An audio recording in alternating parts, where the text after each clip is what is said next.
Dal Piave al Montello al Grappa, questa meravigliosa natura che avete visto con queste fantastiche orchidee naturali, questa natura, questo ambiente che se lo lasciamo in pace riesce a rigenerarsi da solo senza che noi facciamo niente. Eppure c'è la mano dell'uomo che continua a non capire l'importanza della natura e dell'ambiente. Per fortuna ci sono i giovani che si stanno muovendo in questo, stanno cercando anche con gesti estremi, da molti criticati. Forse dovreste criticare qualcuno della politica, questi politicanti, avete visto cosa combinano nel luogo più sacro che abbiamo? Poi sono genitori, sono mariti, compagni, e poi criticano questi ragazzi perché all'improvviso non ne possono più e fanno dei gesti estremi che poi ripuliscono anche a loro spese. Però quelli sono da condannare, i ragazzi, i giovani, sì, non hanno voglia di far niente, sono dei lavativi. Sono i primi invece che partono quando c'è un'emergenza senza che nessuno dica niente. Abbiamo sentito col servizio civile i numeri che si sono presentati e non ci sono i posti, pensate, col numero di volontariato che abbiamo.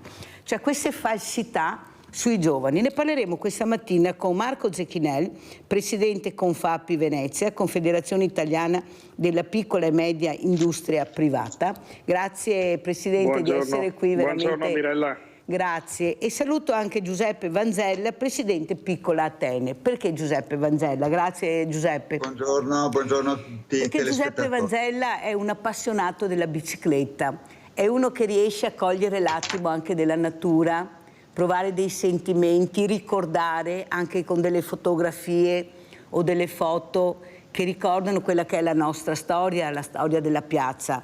Perciò parleremo di tante cose questa mattina, ma partirei proprio dal Presidente Zecchinel, Confapi Venezia, per commentare quello che ho detto, Presidente. Naturalmente se non è d'accordo non c'è problema, assolutamente, però volevo sentire anche la sua opinione per quanto riguarda il mondo dei giovani. Prego.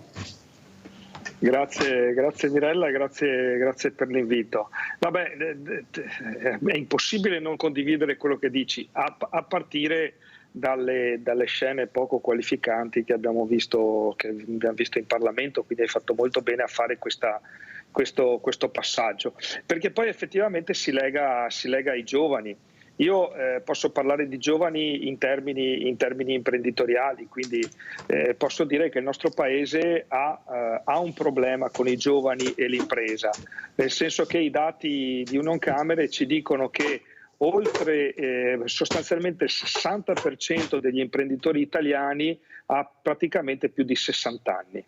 Quindi questo è un dato molto triste, che significa che questo Paese sceglie di rinunciare al talento dei giovani. I giovani sono fondamentali per innovare, per fare cose nuove. E infatti un problema che riguarda la competitività del nostro Paese è legato proprio alla circostanza che non riusciamo a fare innovazione, non riusciamo a generare cose nuove. E questo succede in parte, anzi permettimi, in gran parte, proprio perché questo Paese rinuncia, come dicevo, al talento dei giovani e in parte anche al talento delle donne. Abbiamo molta strada da fare, Mirella. Allora sentiamo anche Giuseppe Vanzella, perché oltre a essere Presidente Piccola Atene, questa associazione meravigliosa culturale che abbiamo la fortuna di avere a Treviso, oltre a essere un ciclista appassionato è anche un piccolo imprenditore. Ecco, come commenta le parole di Zecchinel, Vanzella, come le commenti? Beh, io non posso che condividere certamente. E devo dire una cosa però, a difesa soprattutto dei giovani, perché noi, oltre a vivere in una società molto antropica, molto legata all'uomo, è anche molto legata a gerontofila, quasi oserei dire, cioè legata a un mondo di anziani piuttosto che di giovani, proprio per una questione prettamente demografica. E io sono dell'idea che i giovani devono essere aiutati per superare le difficoltà di questo periodo, del loro periodo, perché tutti noi siamo stati giovani e per cui io ricordo quello che si poteva fare per cercare di rompere il guscio legato al alla famiglia e cercare di inserirsi nella società. Cosa si faceva per cercare di dare un segnale, diciamo, della nostra presenza. Per cui è assolutamente importante che nel rispetto delle regole, perché uno dei problemi oggi è che non c'è il rispetto delle regole. Le regole vanno rispettate e lo dice uno che vi assicuro che assolutamente ha cercato di fare di tutto per rompere queste regole quando era giovane. Adesso sono rientrato un po' nell'alveo con la mia età, con i capelli bianchi, però i giovani vanno aiutati, vanno compresi, vanno capiti, non solo vanno demonizzati, ma bisogna cercare di dare loro una mano per un inserimento nella società, perché il futuro è il loro, non è il nostro, non è il nostro. Senti Giuseppe, quello che vorrei anche capire, tu che sei un appassionato di bicicletta, che giri molto, cos'è che noti rispetto a anni fa della natura? Cos'è che vedi? Perché girare in macchina o in treno o in aereo o in corriere non è la stessa cosa che girare in bicicletta. Là riesci a cogliere l'attimo, il colore, il fiore, il verde. Ecco, cos'è che noti, Giuseppe? Allora, quello che noto è che la forza della natura, intanto. Questo è assolutamente indubbio. La natura ha una forza che di noi non si crea molti problemi. Siamo noi che esageriamo, cioè questa visione della società, del mondo verso una assoluta antropicizzazione è una cosa sulla quale bisogna stare molto attenti, perché prima o dopo la natura si ribellerà e quando si ribella ne vediamo già alcuni segnali e non riusciamo a contenerla, non riusciamo ad andarci sopra, nonostante tutto quello che riusciamo a fare. Perché, guarda, proprio giusto ieri, tanto per dire, sono andato in bicicletta, logicamente mi prendo il lunedì mattina per fare qualche oretta di un giro in solitario, sono andato a Milies. A Milies è quella località sopra Segusino, dietro Valdobbiadene, dietro il Monte Cesen, diciamo, e là ho respirato l'odore dello sfalcio dell'erba. Ancora sfalciano l'erba, non più a mano, ma cioè ci sono delle situazioni, delle emozioni che ti riempiono i polmoni, che ti riempiono il cervello, ti fanno credere di essere in un mondo diverso da quello in cui effettivamente siamo immersi. Grazie Beppe per questa, io chiamo Beppe perché siamo amici da tanti anni, abbiamo fatto anche delle battaglie assieme, ma soprattutto questo uomo che cerca di continuare a fare quello che ha sempre fatto, ecco, non porsi limiti nonostante anche cominci a essere diversamente giovane, ma l'età non è scritta. Ecco, io dico sempre, visto che siamo in euro, bisogna dividerlo per metà, perché ci divide tutto, perciò dividiamo anche l'età e ritorniamo giovani, perché possiamo fare tante cose. Quello che ci avvolge forse è la pigrizia, ci hanno fatto diventare pigri, ma non per colpa nostra a mio avviso, perché non hanno impegnato risorse su quello che dovevano impegnare, hanno fatto solo e stanno continuando a fare autostrade e cemento, tanto cemento. Presidente Zecchinè, quello che impressiona però in questo momento che si parla molto di intelligenza artificiale, poi ho delle eccellenze che vengono in trasmissione che ringrazierò sempre, cito per ultimo il professor Gerosa che ha detto calma calma con questa intelligenza artificiale, perché poi è sempre la mano dell'uomo che gestisce l'intelligenza artificiale, perché sembra che l'intelligenza artificiale faccia tutto da sola e l'uomo sparisca. E questo l'ha detto anche Papa Francesco, l'attenzione che dobbiamo mettere in questo tema. Lei come vede la situazione proprio da imprenditore e da industriale? Sì, no, allora i temi poi si tengono assieme, no? Perché per affrontare le sfide dell'intelligenza artificiale serve una nuova generazione, quindi servono ragazzi giovani che hanno la capacità di capire, quindi servono imprese innovative, perché chiaramente un'impresa che fa metalmeccanica, come diciamo la maggioranza delle imprese iscritte a noi, ovviamente rispetto a questi temi non ha know-how. Servirebbe una compagine di persone giovani che hanno una preparazione informatica, perché naturalmente la preparazione informatica oggi deperisce molto rapidamente, che possano portare novità. Quindi noi ci portiamo dietro, rispetto alle sfide dell'intelligenza artificiale, anche il problema del fatto di avere in imprese pochi giovani, perché purtroppo questo anche, come ricordava prima Vanzella, è anche un dato anagrafico, perché il nostro purtroppo è un paese vecchio. Rispetto al tema dell'intelligenza artificiale, le preoccupazioni sono molte,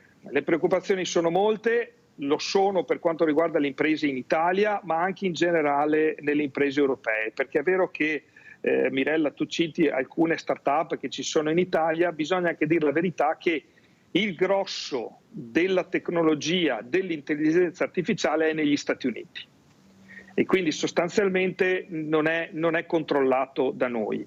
L'approccio dell'Europa in questa fase è un approccio di regolamentazione, quindi naturalmente sempre con il nostro portato di diritti, di valori, no? Quindi cerchiamo di regolare un fenomeno, però cerchiamo solo di regolarlo, perché purtroppo è un fenomeno quasi interamente americano. Tutti i database da cui l'intelligenza artificiale prende i dati sono negli Stati Uniti, e la cosa triste è che noi continuiamo a popolare questi dati e quindi rendiamo questa intelligenza autoapprendente sempre più performante con i dati che inseriamo noi.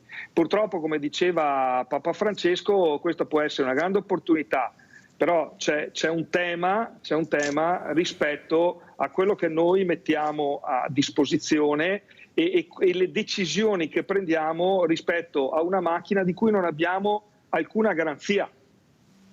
Quindi Molto è un tema chiaro, Presidente. che ci preoccupa. Molto chiaro. Abbiamo Rinaldo da Venezia, poi continuiamo. Vai Rinaldo, veloce, mi raccomando. Ciao Mirella e buongiorno ai tuoi ospiti. Ciao. In quanto riguarda i giovani, ne c'è tantissimi dei bravi, c'è più i bravi che i cattivi, però cosa che offriamo i giovani come esempi? I politici, dico solo che a Carrega e i Valegrata hanno tutti, va bene. Dopo, cosa che non c'è niente, cosa che offri, che a venire i giovani. E dopo l'intelligenza artificiale è un strumento, non è una persona, ragioniamo come che fosse una persona, è un strumento, è fatto di ferro, non ha né cervello né cuore, cosa che danni possono farne. I danni facciamo noi altri che avremo un danno, che europeremo, tutto là.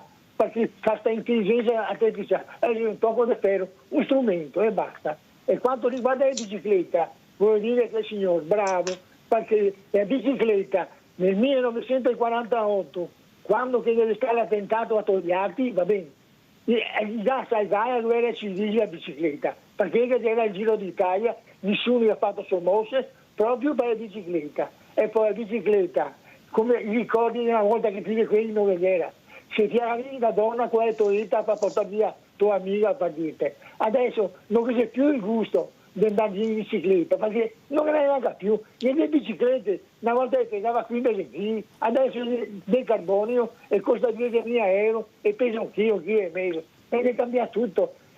Purtroppo è tecnica, l'evoluzione è questa, ma il mondo non c'è più per gli altri anziani, perché i giovani. E ora bisogna essere giovani, a dare spazio per avere tanti bravi, perché c'è bravi, intelligenti e la voglia di imparare e da fare.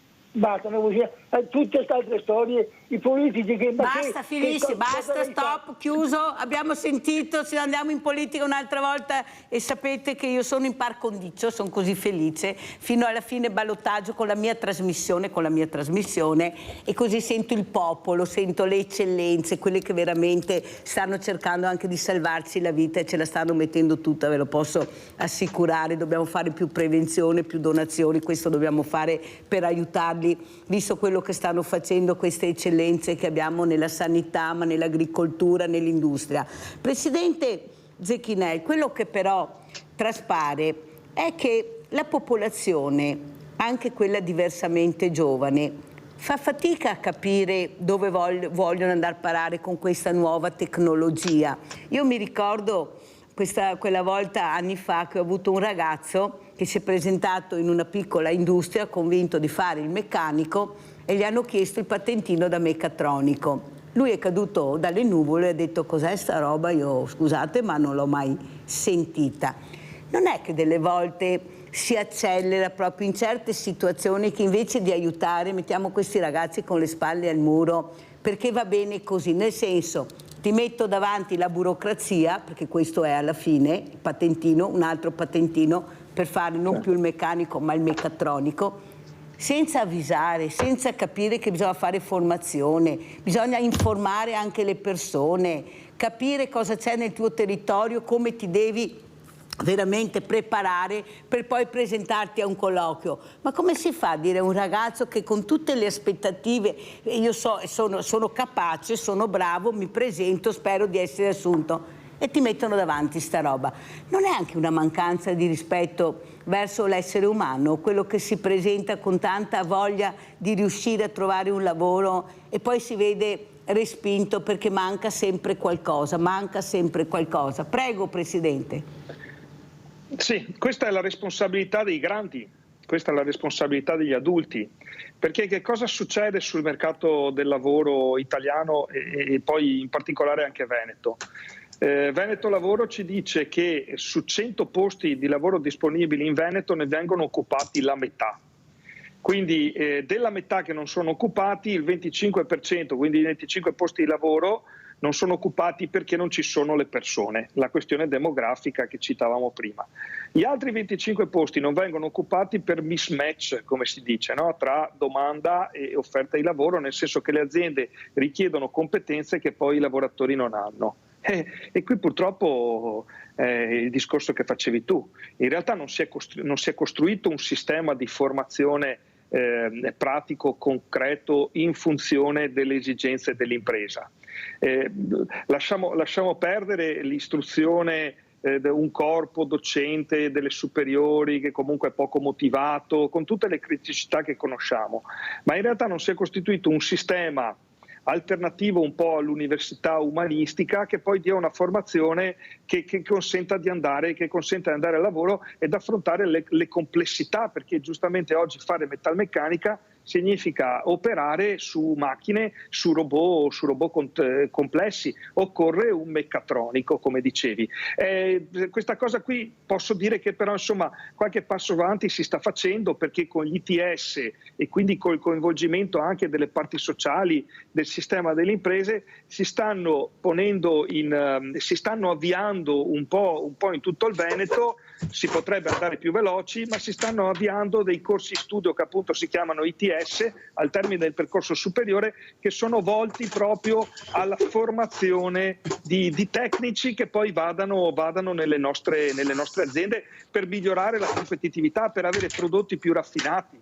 Quindi questo è il tema. È una nostra responsabilità. Facciamo una parentesi, Presidente. Certo. Ma questi istituti c'erano?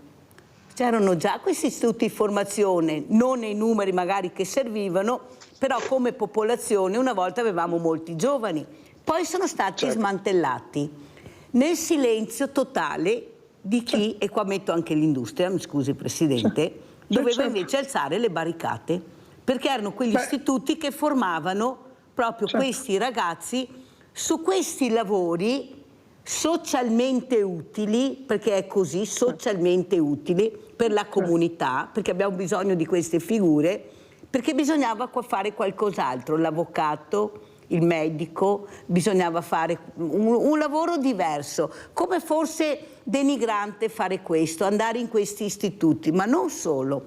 Quello che veramente mi rammarica è che hanno gli stessi genitori che sono stati coinvolti in questo, nel senso che questa luce in fondo al tunnel era solo se il tuo figlio diventava avvocato, diventava commercialista, tanto è vero che in Senato, in Parlamento sono tutti di loro, non c'è l'operaio, non c'è l'operaio, quello che veramente ha fatto grande l'industria, o sbaglio Presidente, quello che ha lavorato, quello che veramente ha sostenuto, perché se l'operaio non lavora, Presidente, tu puoi essere il più bravo, il più bello, il più buono, ma non ne veniamo fuori. Eppure l'operaio è stato visto come l'ultimo anello della... Ha avuto Farghi a questo, un operaio. Pensate, ma noi ragioniamo così, ci hanno fatto ragionare così. E no, conta il CEO, scusi, sa Presidente, che prende 10.000 euro quasi al giorno fra poco, e non aumentare la paga all'operaio, che vuol dire sostenere la famiglia,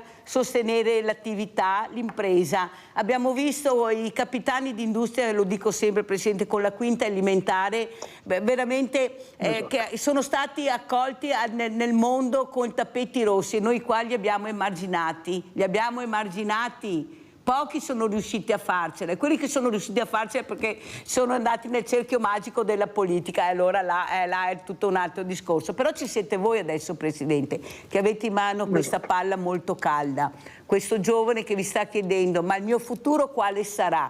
Sarà con questi contratti che non accetto, non mi stanno, meglio che vado all'estero, perché da 2.000 passo a 5.000 e mi trovano anche la casa. Capisce bene che anche ho più laboratori, sono più motivato. Ecco, cosa intendete fare, Presidente? Allora, intanto hai ricordato in modo veramente pertinente che tutti i fondatori dell'industria metalmeccanica del nord-est vengono dall'avviamento professionale. Ne cito uno così del vecchio, tanto per citare un nome. Sì. Tutti quelli che hanno fondato le più importanti realtà industriali del nord-est sono tutte persone che vengono dall'avviamento professionale, e purtroppo noi questa per un senso di rivalsa, cosa vuoi, questa storia ai giovani non l'abbiamo raccontata, insomma, non siamo riusciti a trasmettere. La generazione che mi precede, e poi anche la mia, non è riuscita a trasmettere questo valore del lavoro come elemento di riscatto sociale, e quindi come valore in sé. Purtroppo alcuni più raffinati dicono il denaro è diventato generatore di valore simbolico, dicono più in maniera più dotta, no? Però in realtà purtroppo un cortocircuito da questo punto di vista c'è stato. È per quello che io, e mi è capitato di dirlo anche da te, invito gli imprenditori della nostra associazione di andare nelle scuole, di fare riscoprire, perché noi queste cose le organizziamo, di fare riscoprire ai giovani il senso dell'autoimprenditorialità. Cioè che è bella la sfida, che è bella riuscire col lavoro a generare benessere, e quindi cercare di invertire questo schema. Purtroppo, e lo dicevi giustamente, questo dire che il lavoro manuale era una roba negativa, no? che bisognava fare gli avvocati. Io per esempio vengo da una generazione dove tutti quanti facevano giurisprudenza. E che cosa è successo? Che oggi ci sono molti più avvocati di quelli che servono. Io abito a San Donà di Piave e gli avvocati sono quasi un centinaio, cioè totalmente sproporzionato rispetto a quello che è il bacino della popolazione. Però allora c'era quest'idea che l'avvocato fosse una professione prestigiosa che garantisse un futuro. In realtà una non programmazione della formazione e dell'istruzione ha portato alla circostanza che oggi entrare in uno studio di avvocati per fare un percorso di formazione alla professione forense ti porta ad essere più povero dell'ultimo apprendista in una fabbrica metalmeccanica. Qualcosa non è funzionato. Grande Presidente Zecchinel, perché bisogna anche dire le cose come stanno, questa è la realtà. Fai l'avvocato, sì, a costo zero, lavoro completamente gratuito, ti paghi anche la benzina, ti paghi tutto, e intanto l'avvocato è l'avvocato di grido, perché è così. Allora abbiamo Maurizio da Arre, vai Maurizio.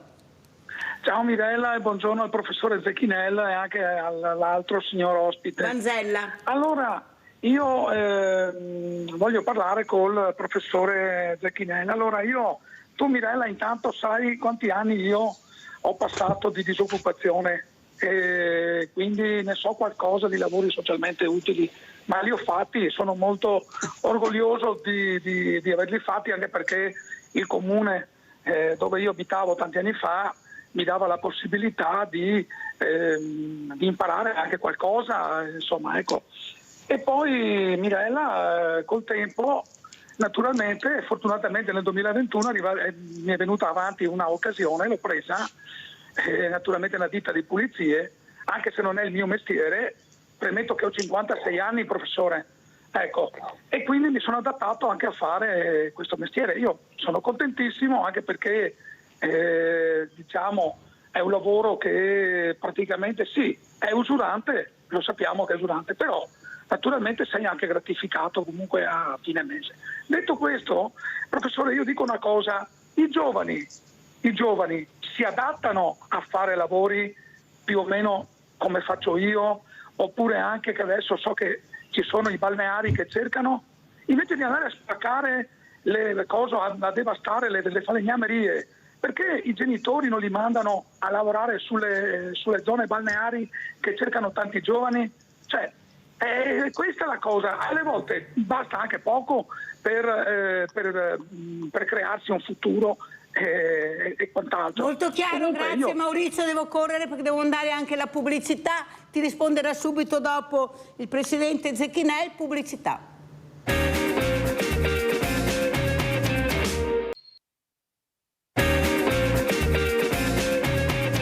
Allora, prima di rispondere al nostro Maurizio Dare, andiamo a vedere anche questo servizio proprio di Venezia con Fapi Giovani. Andiamo a sentire, poi commentiamo. Noi giovani non dobbiamo mollare, dobbiamo continuare ad andare dritti con le nostre ragioni in un momento in cui il cambio generazionale, l'approccio al cambio nella governance delle imprese è sempre più complesso, perché in due transizioni, quella green e quella digitale. Oggi i giovani non devono mollare, devono continuare a credere in quello che fanno, in una lotta ormai atavica tra più adulti e meno adulti, ma siamo noi giovani a dover raccrederci. Valorizzare i giovani imprenditori e favorire l'innovazione nelle aziende è il messaggio che il presidente nazionale di Confapi Giovani, Eustachio Papapietro, ha portato a Venezia. Nella Scuola Grande di San Rocco si parla del futuro delle imprese e non c'è futuro senza innovazione, un campo per antonomasia dei giovani. Purtroppo l'età media dell'imprenditore italiano, dati Unioncamere, ci dice che la gran parte degli imprenditori italiani sono nella fascia tra i 50 e i 70 anni, quasi il 60% degli imprenditori italiani. Quindi questo paese rinuncia scientemente al talento dei giovani. È importante fare convegni come quelli di oggi proprio per riflettere intorno a queste tematiche e cercare un patto sociale per favorire l'imprenditorialità dei giovani. Le piccole e medie imprese rappresentano l'80% delle aziende italiane e circa 4 su 5 sono a conduzione familiare. Il passaggio generazionale è un'esigenza, ma poi ci sono anche i nuovi giovani imprenditori, quelli che partono da soli. Noi abbiamo deciso di aiutarci tra di noi, facendo gruppo e aiutandoci tra di noi e finanziandoci tra di noi, perché un giovane imprenditore fa sempre fatica a finanziarsi se non ha una base. La difficoltà più grossa qual è? La burocrazia, le tasse, i cambiamenti, gli umori del mercato? È avere la parte finanziabile, quella è la parte più difficile per un imprenditore quando inizia con una start-up che non ha una storia dietro. Più chiaro di così? Allora io vorrei, prima di passare al presidente Zecchinè, sentire anche cosa ne pensa Giuseppe Vanzella su quello che ha sentito, ecco, su quello che si potrebbe anche fare, anche voi essere aiutati di più come imprenditori. Qualcuno ha detto che con la cultura non si mangia, pensate questo paese che dovrebbe vivere di cultura e di agricoltura. Ecco, qualche politico naturalmente che sono seduti su queste sedie importanti, quando uno si esprime così, capite bene, il giovane invece che riesce a capire l'importanza della cultura, perché guardate, se voi andate a visitare le mostre, andate a visitare veramente l'arte, loro ci sono. Ecco, cosa vuoi dire, Giuseppe? Beh, quello che posso dire è che anche in questo settore ci sono state delle trasformazioni generazionali. Diciamo che quando ero giovane io, diciamo 30-40 anni fa, la cultura in generale, l'arte soprattutto, era molto considerata in ambito giovanile. C'era un interesse, c'era una volontà di poter magari raggiungere dei risultati che possono essere di guadagno ma anche espressivi da parte dei giovani. Adesso purtroppo posso dire la nascita di internet ha creato nuovi settori, nuove figure professionali, come prendo un esempio gli influencer, ma anche osservavo ultimamente il discorso legato alla musica, ai cantanti. Ci sono una varietà c'è una varietà di cantanti in giro che fa spavento, tutti giovani, per cui sono da un lato un modello per i ragazzi, per i giovani, però dall'altro sono anche rischiano di portare fuori strada, perché magari uno giovane cerca di andare verso quel settore, verso quella professionalità, perché si rende conto che magari con poca fatica riesce a raggiungere una posizione di rilievo. Anni fa invece era il mondo dell'arte che era quello che riusciva a catturare più interessi, però i giovani logicamente hanno qualcosa da dire, hanno qualcosa da esprimere, per cui nel settore culturale, nel settore artistico un rilievo ancora ce l'ha, e per cui tantissimi ancora cercano di indirizzarsi verso quell'ambito. Io dico sempre: chi studia sarà il protagonista della politica e dell'economia del futuro, per cui anche se io avevo la possibilità di trovare una soluzione per la mia esistenza senza aver studiato moltissimo quando ero giovane, adesso non è più possibile. Adesso se studi riesci a raggiungere delle posizioni di rilievo, altrimenti resterai, diciamo, un individuo un consumatore e basta, non riuscirai ad imprimere la tua personalità nell'ambito culturale della società e anche economico questo.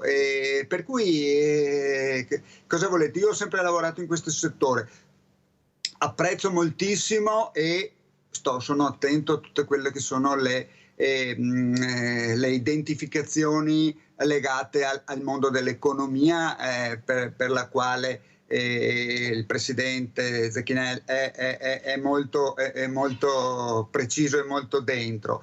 Il mio è un settore di margine, un settore assolutamente di nicchia, però mi permette lo stesso di realizzarmi soprattutto dal punto di vista personale e sufficientemente dal punto di vista economico. Per cui ai giovani in ogni caso, al di là di tutto, io consiglio e in qualche modo cerco di stimolare verso la realizzazione del proprio essere, cioè quello che ti va di fare. Non c'è niente di peggio, a mio avviso, che passare un'esistenza, passare la propria vita a fare quello che non ti piace, magari guadagnando anche di più. Cioè questo è uno degli elementi che io considero. Ed è quello che vogliono i giovani, su questo hanno le idee chiare, ve lo posso assicurare, solo che poi vanno in stato confusionale perché le risposte che cercano non le trovano. Allora abbiamo Claudio da Marano Vicentino, vai Claudio.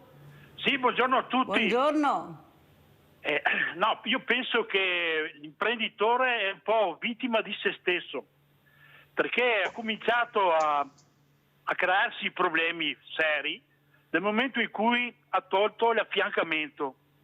C'era una cosa negli anni 70 e 80 che era molto importante ed era l'affiancamento a quello più vecchio che doveva andare in pensione, e veniva fatto minimo 2 o 3 mesi, ma proprio minimo 3 mesi prima, era anni prima, sulle aziende più serie, ti mettevano lì a imparare un anno prima di che questo andasse in pensione, o 6 mesi, un anno, andava così. Poi è sempre andato più in calare, sono diventate mesi, settimane, adesso aspettano di avere il problema che manca l'uomo là, no? Allora vanno alla ricerca, mi manca l'uomo, oh porca miseria, nessuno vuole lavorare. Ma come pensate che una cosa come la metalmeccanica, che ci vogliono anni e anni per apprendere nelle officine, si va a prendere uno in strada e se lo mette poi succede che si fanno male e poi dico: guarda te, le sicurezze impediscono di fare le lavorazioni dentro i costi, siamo fuori prezzo. Avete cominciato voi a suicidarvi eliminando l'affiancamento. Buona giornata signori. Abbiamo sentito le riflessioni di Claudio da Marano Vicentino, allora sentiamo come risponde Marco Zecchinelli, presidente Confapi, e rispondiamo anche a Maurizio da Are. Prego Presidente. Allora, Cominciando da Claudio, molto, molto telegrafico, c'era una normativa sulla quale noi avevamo espresso molto apprezzamento. C'era questa proposta che era nella programmata finanziaria del 2022, addirittura la prima del nuovo governo, e dove praticamente si sarebbe inserita una norma che consentiva a chi andava in pensione con un'agevolazione per 6 mesi di fare l'affiancamento a chi invece veniva individuato per sostituirlo. Quindi era una forma di incentivazione che sarebbe stata molto utile. Noi avevamo espresso in tutte le sedi in cui eravamo stati chiamati grande apprezzamento per questa ipotesi. Naturalmente dopo è mancata la copertura finanziaria e quindi come al solito grazie, arrivederci. Però chiaramente questo qua è un tema che poi purtroppo si lega al tema dei costi e quindi di conseguenza il tutto assume una complessità ulteriore. Volevo tornare al tema e poi mi lego anche a quello che diceva Maurizio.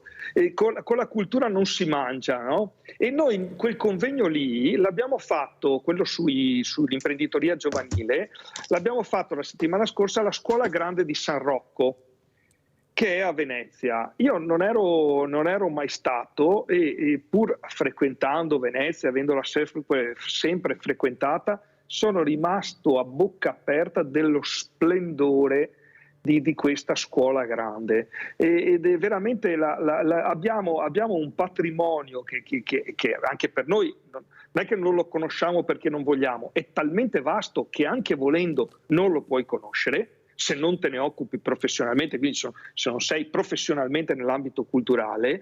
Abbiamo organizzato questa cosa sui giovani in questa cornice che veramente lasciava a bocca aperta.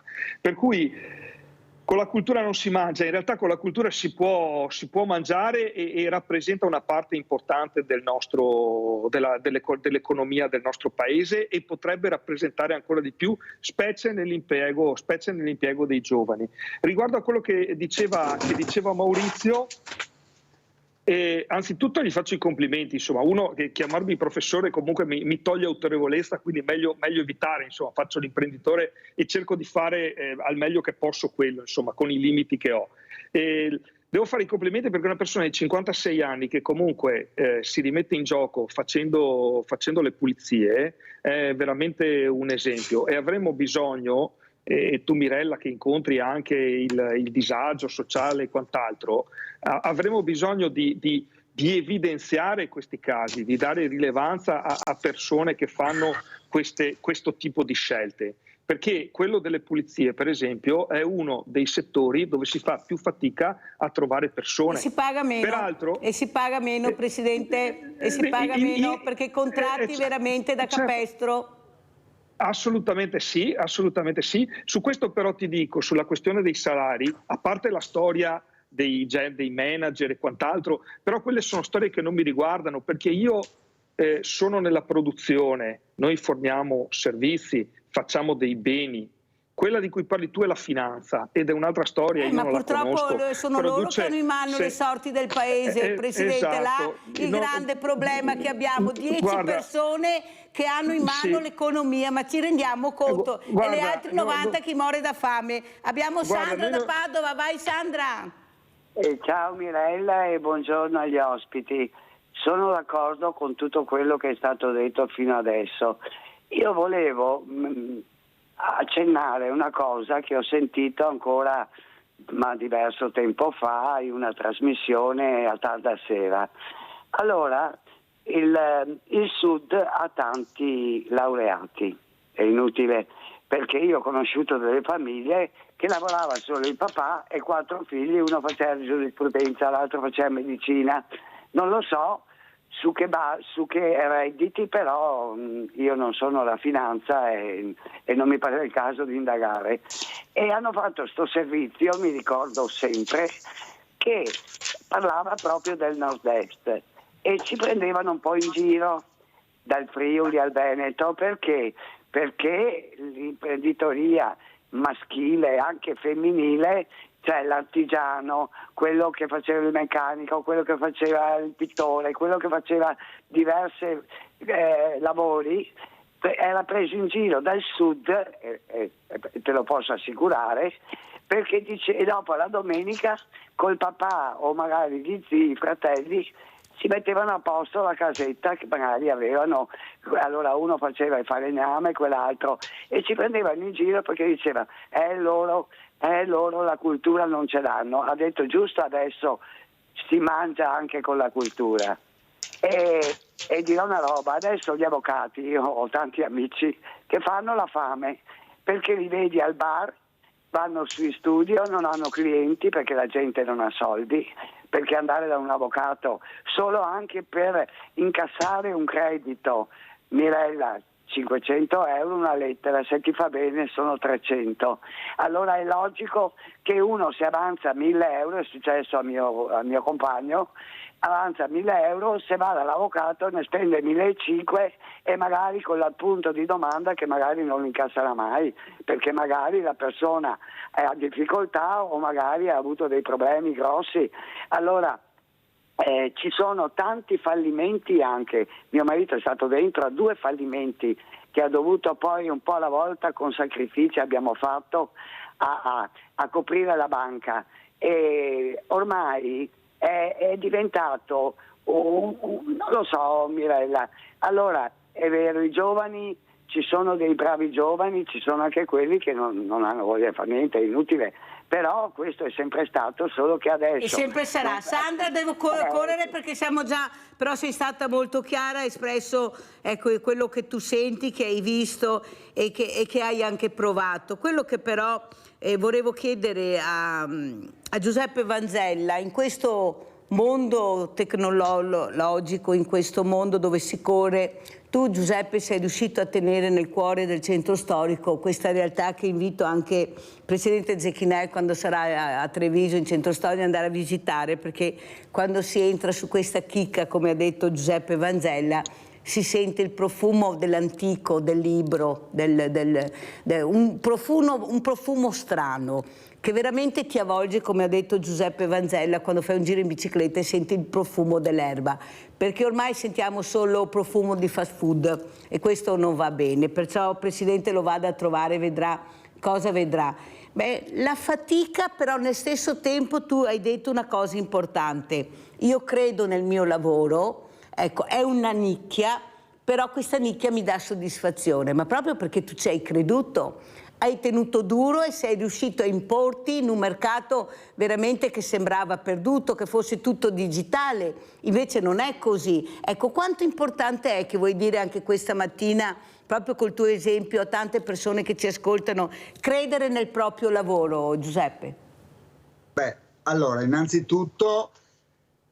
tanto per mettere a fuoco la cosa senza voler farmi pubblicità, io ho una libreria antiquaria in centro a Treviso che purtroppo è l'unica libreria antiquaria con porta sulla strada della provincia di Treviso, della Marca trevigiana. Il mio è un lavoro che nasce dalla passione come tanti altri lavori, cioè fin da giovane avevo questo interesse per il libro, per il materiale di carta, per il dipinto, per il disegno, per l'acquaforte e tutto quello che ci sta dietro. Ed è sicuramente un fatto importante che l'interesse è per riuscire ad avere un lavoro, un'attività che fondamentalmente ti prende e ti occupa tutto lo spazio della giornata per tutto l'anno, per tutta la vita. La cosa importante è che sia un'attività che ti gratifica, un'attività nella quale tu trovi effettivamente il tuo modo di esprimerti.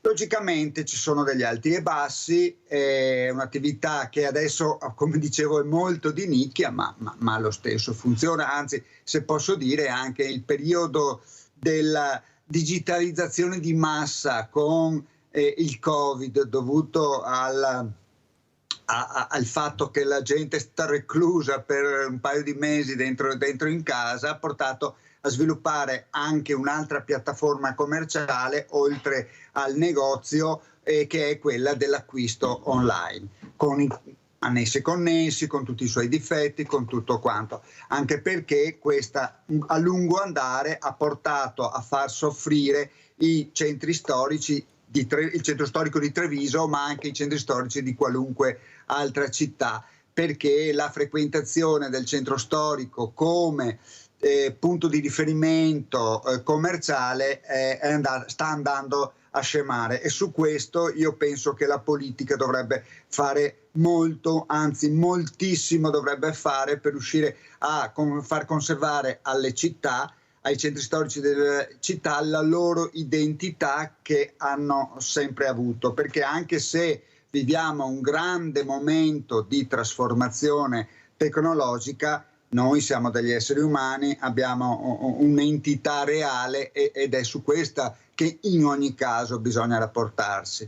E proprio per questo ho fondato una piccola associazione culturale che si chiama Piccola Atene, ha preso il nome da quel modo di rappresentare Treviso e la sua essenza culturale di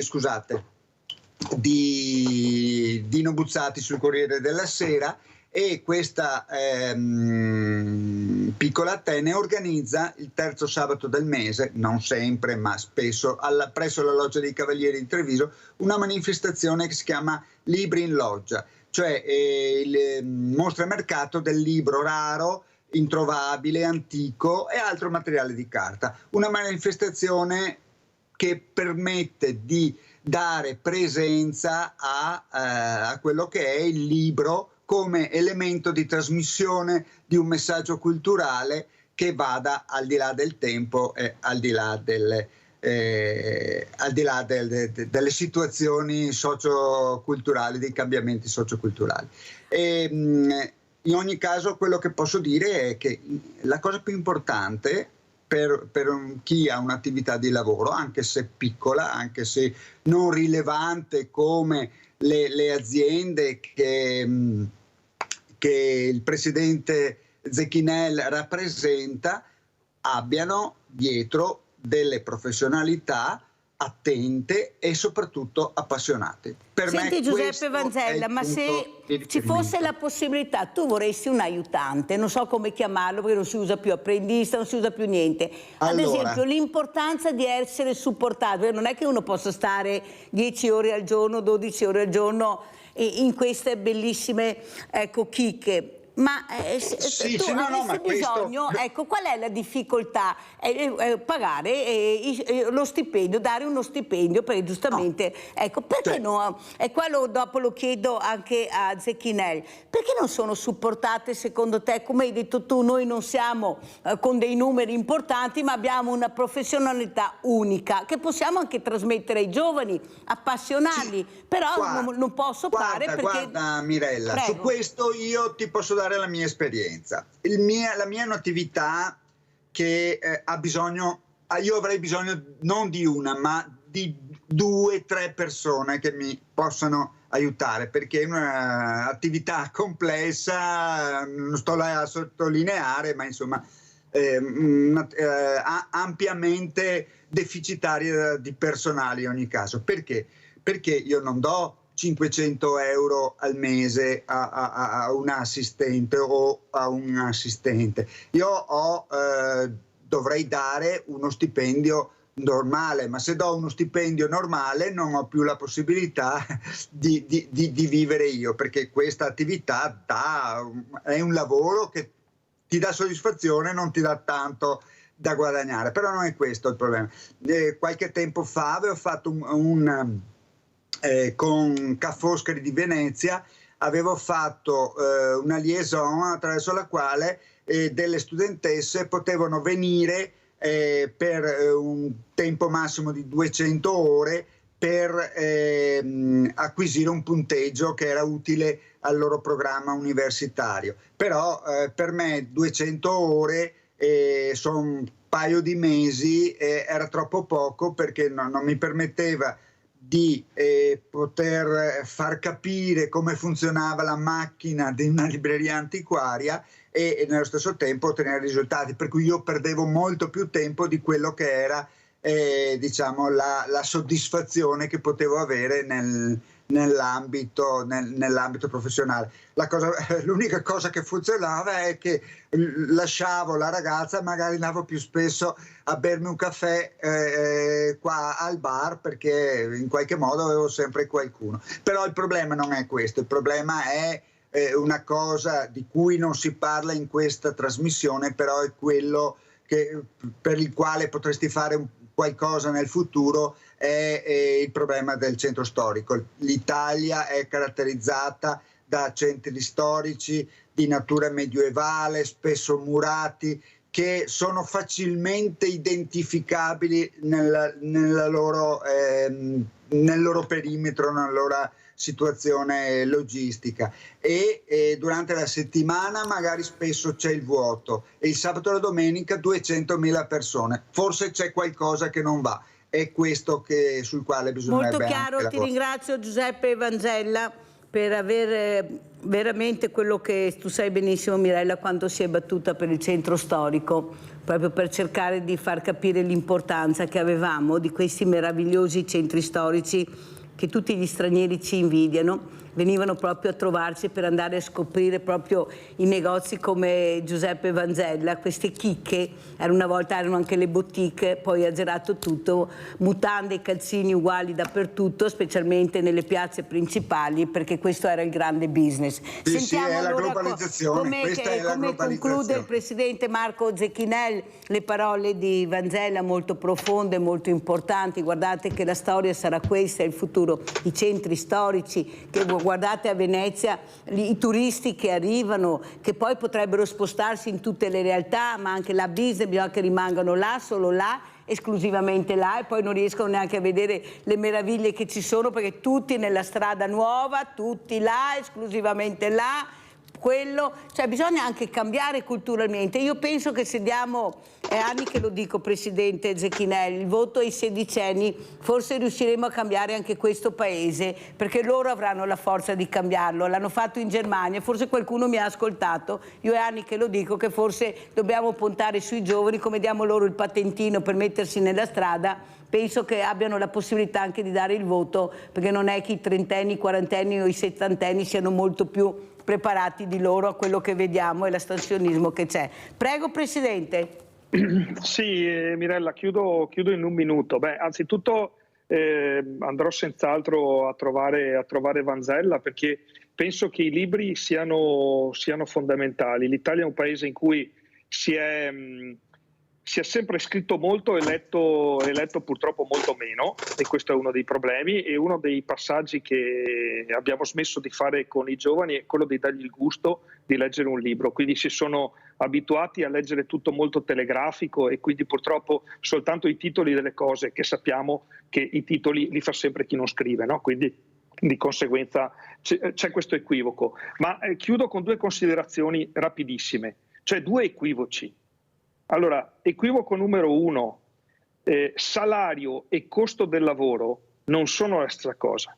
In Italia i salari sono bassissimi, ma il costo del lavoro è molto alto. Se noi applicassimo ai lordi salariali italiani il carico fiscale che c'è per esempio in Germania, immediatamente avremo un riallineamento salariale. E dopo l'altro equivoco rispetto ai giovani è che passione, cosa che ti piace, non sono la stessa cosa. Noi abbiamo sempre, e poi l'ha spiegato poi bene Vanzella, no? Ma bisogna dire ai giovani di fare quello che gli piace. Ma in realtà no, bisogna insegnargli cos'è la passione, perché la passione non è una cosa facile. La passione è una sofferenza. Quella di Cristo non era un fatto divertente.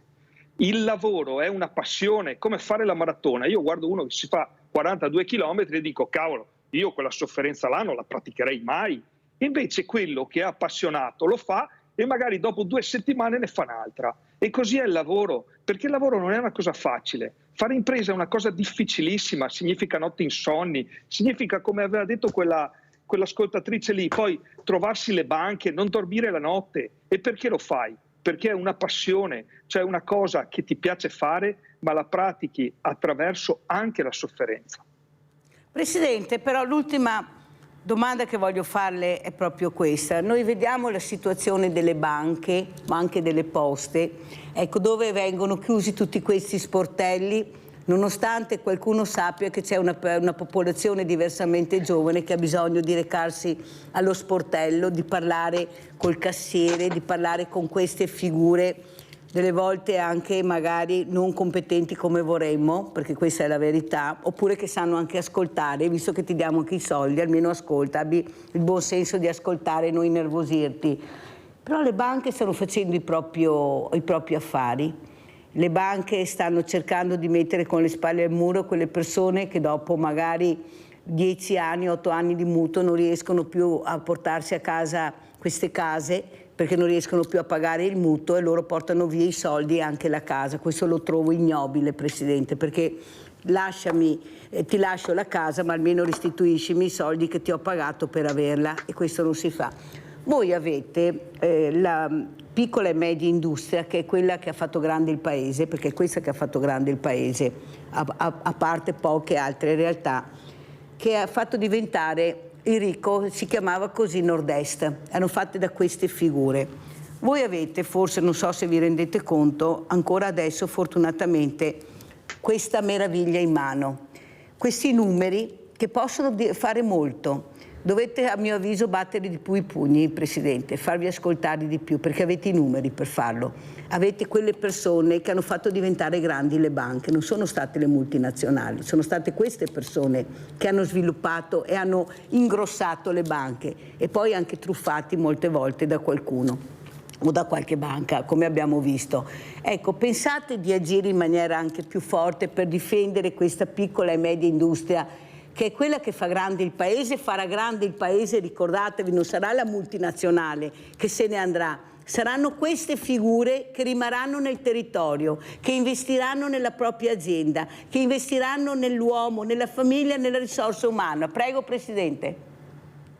Sì, noi siamo piccola e media industria privata, perché poi c'è un altro sindacato più blasonato che invece include le aziende pubbliche.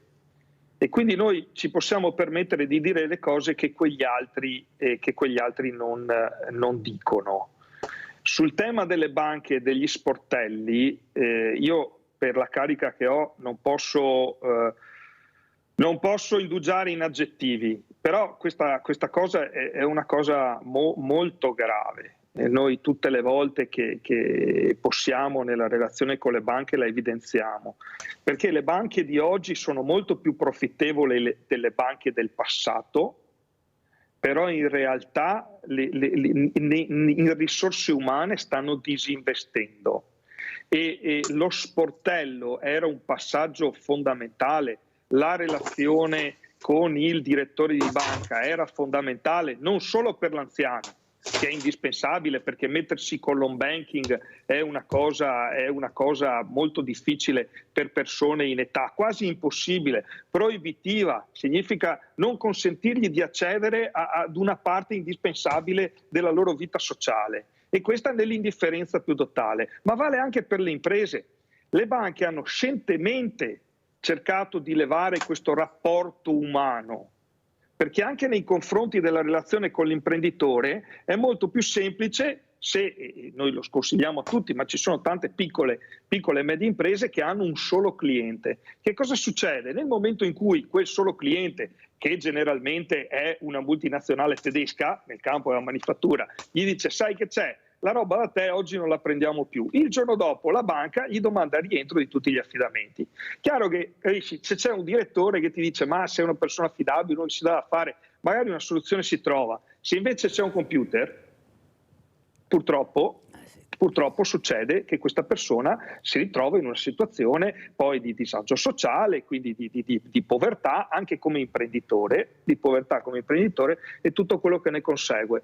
Noi cerchiamo di lottare contro tutto questo, ma ovviamente io posso dire, e ti faccio un esempio, la tua trasmissione è bella perché si può dire un po' tutto. Ieri, e parliamo di intelligenza artificiale, ho dovuto chiamare un carro attrezzi perché ho un'auto elettrica che è rimasta piantata. Ho avuto a che fare con un call center con l'intelligenza artificiale. Non sono riuscito a chiamare il carro attrezzi. Non ce l'ho fatta. Ho dovuto chiamare il mio assicuratore che mi ha dato il numero di un amico e me l'hanno mandata. Io con l'intelligenza artificiale di risponditore non ce l'ho fatta, non sono riuscito, che ne so, a scandire correttamente, a farmi capire, parlo troppo evoluto, non lo so, non ce l'ho fatta. Grazie Presidente per aver spiegato anche come funziona in certi casi l'intelligenza artificiale. Pensate ai nostri nonni e ai nostri diversamente giovani che solo per fare una visita non riescono neppure a mettersi in contatto perché schiaccia 1, schiaccia 2, schiaccia 3, schiaccia 4, schiaccia 10, alla fine cade tutto e rimani con un cerino in mano perché nessuno ti spiega cosa sta succedendo. Perciò grazie di averlo ricordato, Presidente, grazie per aver capito l'importanza anche di andare a trovare questi piccoli imprenditori che la stanno mettendo tutta per cercare di sopravvivere. Dobbiamo aiutarli, dobbiamo supportarli perché forse sono quelli che daranno passione ai nostri giovani con il loro lavoro, ecco, con queste eccellenze che abbiamo la fortuna di avere nel nostro territorio. Grazie al Presidente Marco Zedinel, Presidente Confapi Venezia, Confederazione Italiana delle Piccole e Medie Industria Privata. Sentiamo come ci saluta allora il nostro Giuseppe Vanzella. Vediamo anche queste foto che a Mirella piacciono tanto perché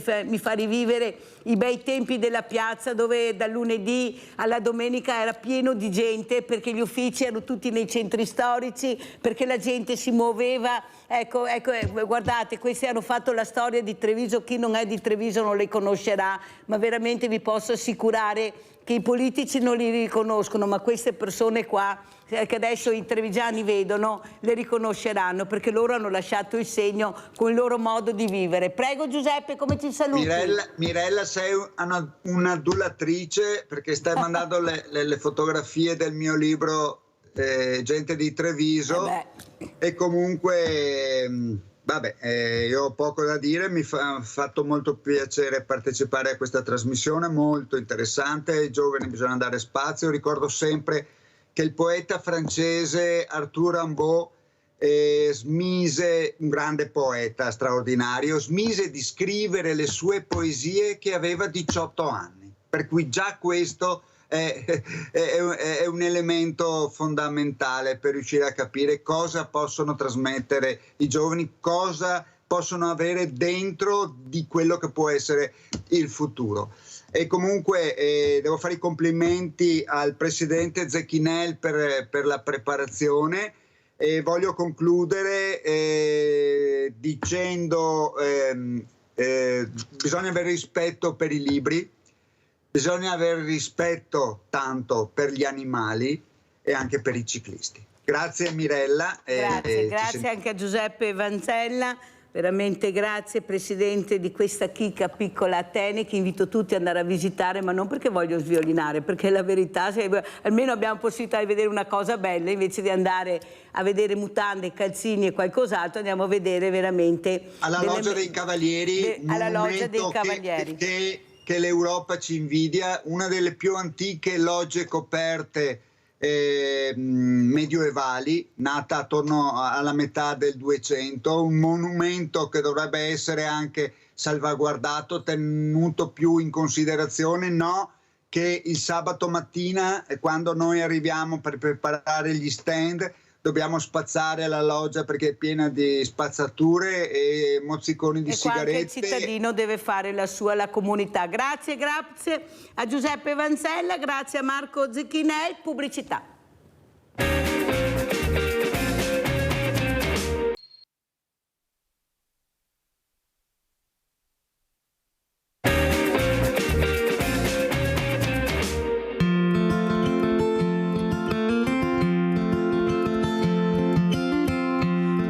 As big as the open sky. Take that chance and don't think twice. Spend some time with the ones you love. Find a little faith when times get tough. Listen more than you talk. Don't be afraid to risk it all. Help a friend in time of need and be exactly who you want to be.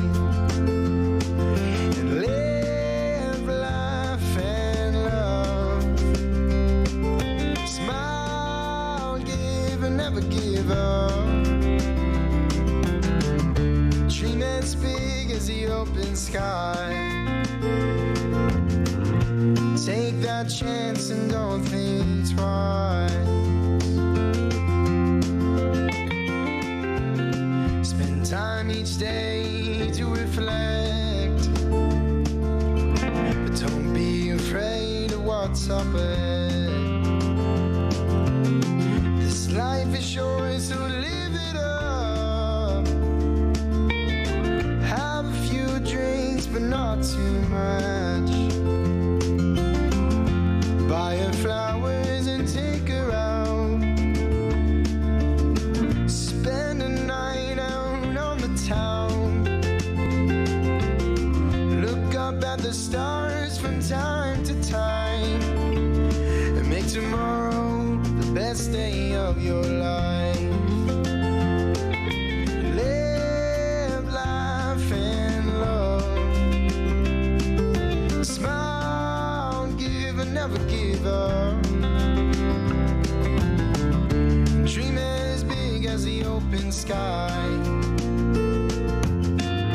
Take that chance and don't think twice.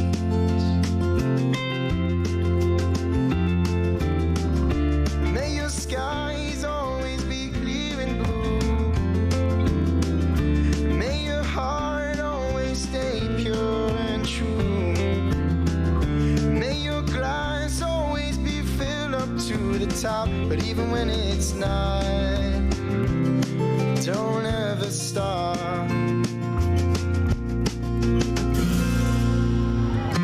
Dreaming as big as the open sky. Take that chance and don't think twice. Live, laugh and love. Smile, give but never give up. Dream as big as the open sky. Take that chance and don't think twice.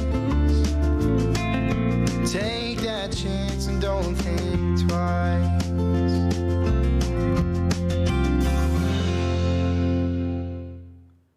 E dalla piccola Atene a Treviso adesso vi porto a Napoli. Vedi Napoli e poi muori, ma non solo per la bellezza di questa meravigliosa città, ma perché ci sono queste associazioni, questa casa di Matteo di Napoli, che ringrazio Marco Caramanna, presidente, di essere qui con noi. Ciao Marco, come stai? Buongiorno, bene, grazie, buongiorno a tutti. Grazie, grazie questo dell'invito. sorriso che ci accoglie a Napoli, questa meraviglia delle meraviglie che anche qua non riusciamo a capire se riusciremo a vedere tutto quello che c'è nel nostro meraviglioso paese che tutti ci invidiano, ma soprattutto mi piace perché conoscete altre realtà. Prima la telefonata di Sandra diceva, ecco, al sud studiavano, al nord lavoravamo e poi abbiamo tutte queste persone, però al sud fanno altro, hanno l'accoglienza che molti di noi si dimenticano. A volte noi alle 11 chiudiamo la porta a chiave perché guai suonare il campanello a mezzogiorno se si sta pranzando, mentre a Napoli si apre la porta e si fa entrare, perché c'è un'altra accoglienza. È inutile che diciamo che non è vero, è così, ve lo dico io che è così, qualcosa sta migliorando, ma dobbiamo fare passi molto lunghi per arrivare all'accoglienza che hanno questo popolo del sud, e qua lo devo dire. Caramanna, questa casa di Matteo di Napoli, dove aiutate molte famiglie, molti genitori a non sentirsi soli, accompagnarli in percorsi molto difficili. Ecco, la politica che dovrebbe intervenire, ecco, e soprattutto cercare di metterci veramente l'aiuto necessario, che è investire su queste famiglie e su di voi. Com'è la situazione? Ecco, c'è un altro governo, ecco, c'è una donna premia al governo, ha una figlia. Che sensibilità vedi? Cosa noti, Marco Caramanna? È una domanda difficile questa. Non c'è stato un grande cambiamento. Diciamo che i grandi cambiamenti, almeno per il cittadino privato, spesso lo trovano nelle associazioni come le nostre, dove il privato ha una sensibilità maggiore, un'attenzione maggiore rispetto al singolo. Chi sta al governo ha una visione più larga, più ampia, e semmai certi problemi non li conosce neanche a conoscenza, quindi spesso probabilmente non è neanche colpa loro se non vengono considerate certe tematiche che nonostante ciò sono tematiche molto importanti. Cambiamenti al momento non penso che ce ne siano stati, almeno per quanto riguarda il settore dove lavoriamo noi, quindi la disabilità, la patologia del minore. Non penso ci siano stati grandi cambiamenti. E da parte nostra c'è stato un grande cambiamento perché noi negli anni ci siamo specializzati sempre di più, abbiamo aiutato tante famiglie e tanti bambini, perché molti bambini, voglio ricordare, che accogliamo noi non hanno la famiglia che li possa seguire, quindi sono gli ultimi degli ultimi, non hanno né uno stato di salute diciamo che dovrebbe rispettare la loro età, quindi un bambino piccolino che possa correre e sorridere, e non ha neanche una famiglia che lo possa accudire, quindi ha una grande mancanza in tutto, nelle basi, ecco, della vita. Senti Presidente, ma come mai in Italia si fa così fatica ad adottare un bambino? Perché nessuno ne parla di questo, ma guardate che l'adozione è difficilissima. Molti addirittura si rivolgono all'estero perché è molto più semplice, anche se è difficile anche là, perché qualcuno vuole questo, ricordatevi, c'è un business di soldi che voi non avete paura e nessuno ne parla, ma ne parlo io. Ecco, eppure qualcosa dobbiamo cambiare, perché non è possibile, come dici tu, che se non ci fossi tu con questa importante associazione, pensate questi bambini senza famiglia, questi bambini che arrivano con questi barconi dove li mettiamo da soli, hanno visto morire la loro mamma, i loro genitori, i loro fratelli, eppure li troviamo morti nelle spiagge.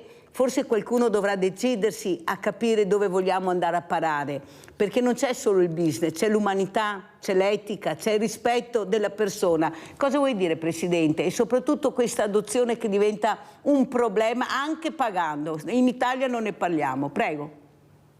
Allora, in Italia la burocrazia uccide tutto, quindi il primo problema è questo, è burocratico, quindi qualsiasi cosa si protrae per anni e anni, quindi un bambino che semmai arriva da noi o in qualsiasi altra struttura ad 1 anno di vita o 2 anni di vita, quando sono ancora semmai molto piccolini, quindi con una maggiore possibilità di essere adottati, la burocrazia, tutte le udienze che ci sono, che vengono rimandate, fanno passare anni e anni, il bambino diventa più grande, quindi si abbassa anche la possibilità di essere adottato, e in più anche le coppie che si rivolgono al Tribunale di minori per essere inseriti, perché esiste una lista, bisogna superare una serie di test psicologici, i quali sono a volte anche molto complessi e devo dire cattivi.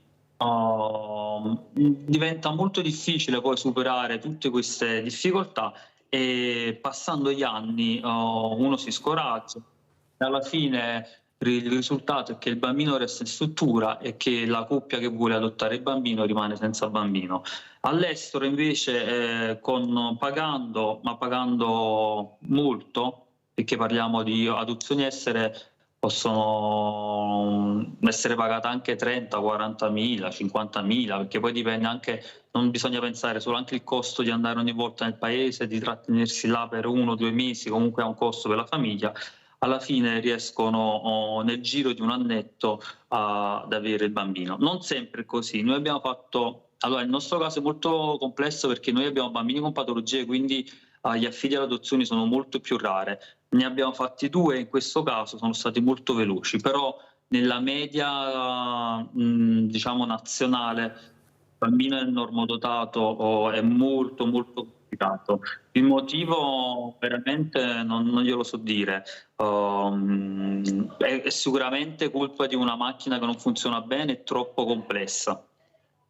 Molto chiaro. Allora saluto anche un altro graditissimo ospite che è Massimo Vitturi, responsabile nazionale LAV, Lega Antivivisezione Animali Selvatici, per capire, grazie Vitturi di essere qui, grazie veramente, perché è importante sentire questa voce, perché l'animale è l'amico dell'uomo, indipendentemente che animale, ma lui ci vede come amici, ci vede nemici, quando non riusciamo a rispettarlo, a vederlo proprio com'è questo animale, chi è, da dove viene, cosa dobbiamo fare, perché nessuno si preoccupa di fare prevenzione, anche questo, di informare. Noi abbiamo realtà che convivono con lupi, con orsi, noi la realtà che sentiamo è che la prima cosa è quella di uccidere. Ecco, noi dobbiamo uccidere, questa è la prima cosa da fare. Dopodiché vedremo se si riuscirà a fare anche prevenzione. Com'è la situazione? Adesso arriverà la bella stagione, ci sono state molte adozioni, adesso si va al mare, ci si dimentica anche qualcuno è un peso, allora lo lascio e andiamo. Prego, Presidente Vitturi.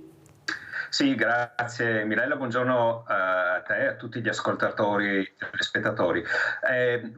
Effettivamente bisogna dire che il periodo estivo con le ferie è un periodo di criticità, soprattutto per gli animali che vivono in casa con noi, in particolare i cani, ma anche i gatti.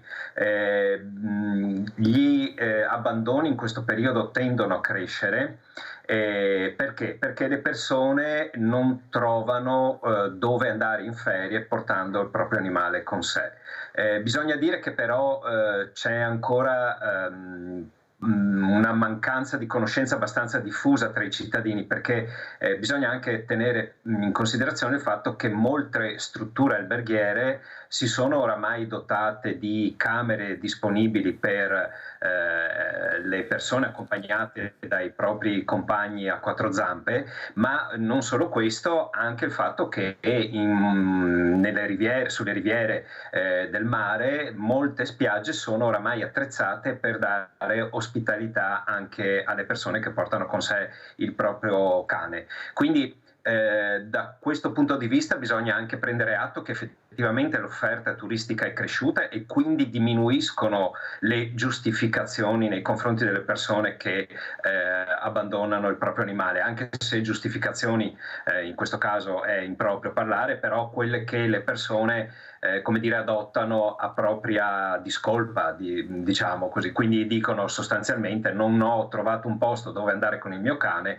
e quindi lo abbandono in autostrada. Ecco, non può essere una giustificazione questa, in primis perché si commette un reato e secondariamente perché oramai le strutture si sono adeguate, sono disponibili sia al mare sia in montagna, anche all'estero, quindi non esiste più alcuna giustificazione per non portare il proprio animale con sé, per non fare quindi una vacanza in compagnia del proprio animale che ricordiamoci ci tiene compagnia tutto l'anno con noi, sta sempre al nostro fianco in casa con noi e quindi portarlo con noi anche durante le vacanze estive è un elemento di svago per lui ma anche per noi, perché possiamo provare come dire, a vivere questa... Fermo Presidente, blocco subito il Presidente Vitturi, fermo, parentesi.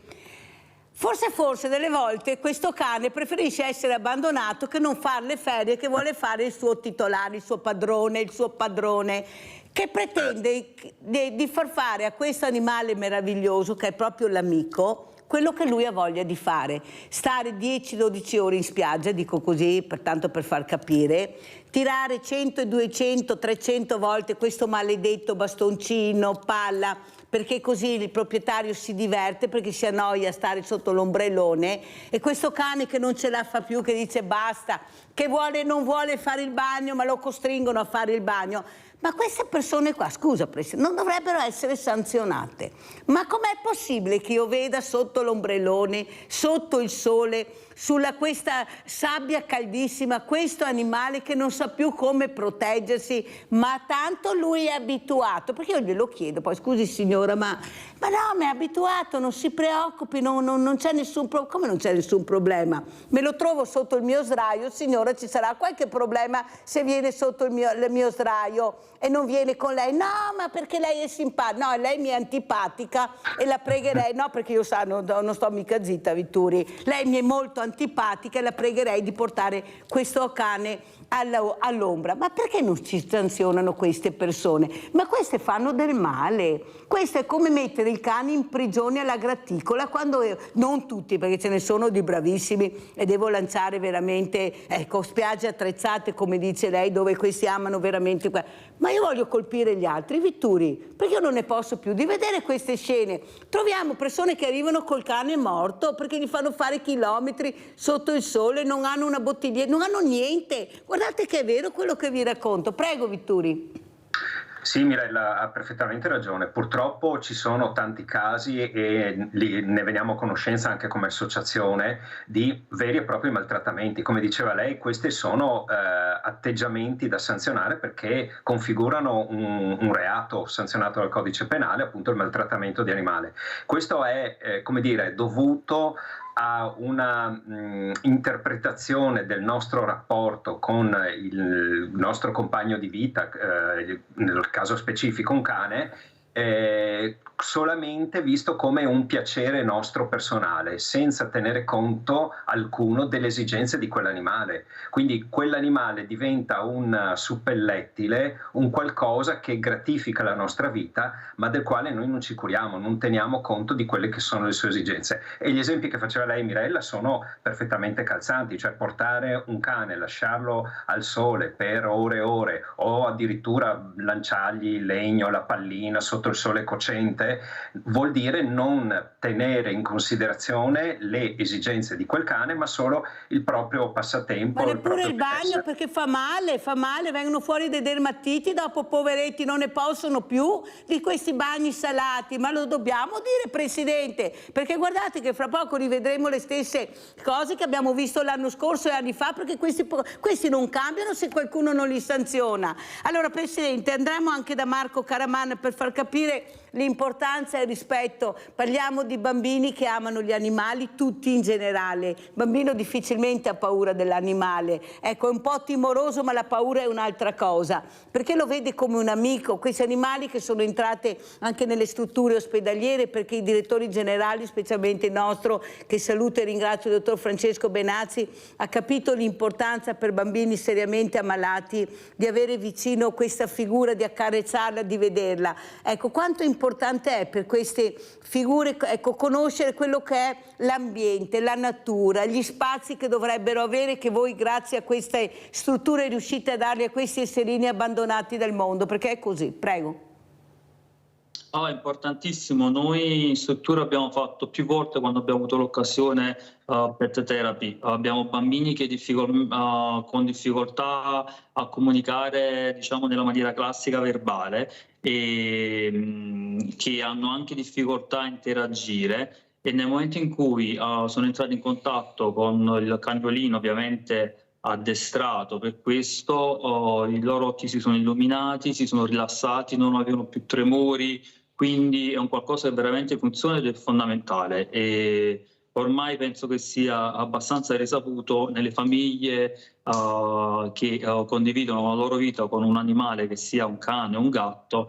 I bambini hanno sempre una marcia in più, hanno un'attenzione e una sensibilità diversa, e quindi è un qualcosa che va coltivato sicuramente, specialmente nell'ambito sanitario, negli ospedali, o per bambini che hanno momenti di sofferenza. È utile e porta grandissimi risultati. Allora andiamo a vedere anche una parte di questo video, lo vedremo in due parti, che ha portato il Presidente Calamanna della casa di Matteo. Andiamo a vedere.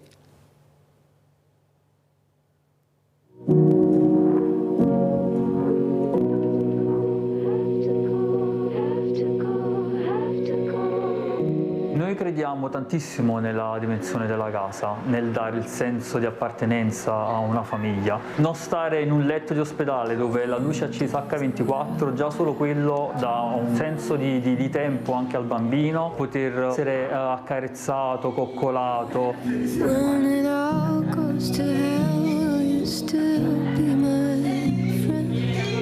Bellissimo! Abbiamo la possibilità e siamo preparati per accogliere bambini con gravi patologie e con gravissime disabilità.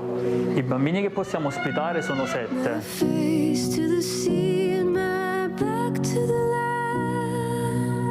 L'idea è nata da una storia vera, perché Matteo era un bambino che è stato adottato dall'adozione. Hanno scoperto che il bambino aveva un brutto male, aveva un tumore al cervello. Loro hanno seguito e hanno assistito il bambino per tutto questo percorso così doloroso, fin quando il bambino non ce l'ha fatta più. Se non fosse stato adottato per tempo, il bambino Matteo, probabilmente tutto questo percorso così faticoso l'avrebbe dovuto fare da solo, quindi senza un affetto di una mamma, un sostegno di un padre, di una nonna, e sarebbe stato veramente terribile. E ci siamo resi conto che probabilmente negli ospedali c'erano tantissimi bambini nella stessa situazione di Matteo e abbiamo deciso di aprire la casa di Matteo.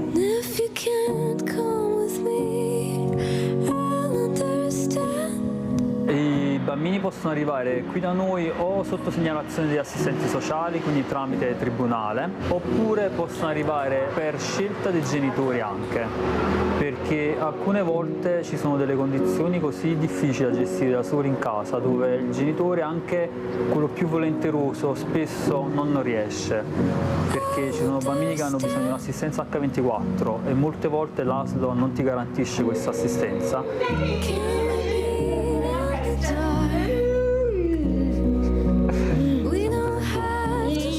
Stiamo vedendo uno. Un bacetto, un bacio.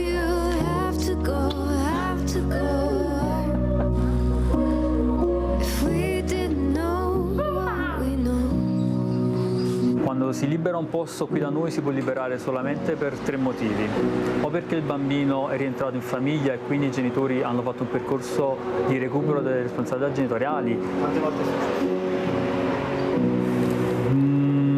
3 volte. Su un numero molto superiore. Oppure si riesce a, diciamo, ad affidare il bambino, e ci è successo una sola volta, oppure il bambino muore, e questo ci è successo 2 volte. E quello, diciamo, è il lato più brutto.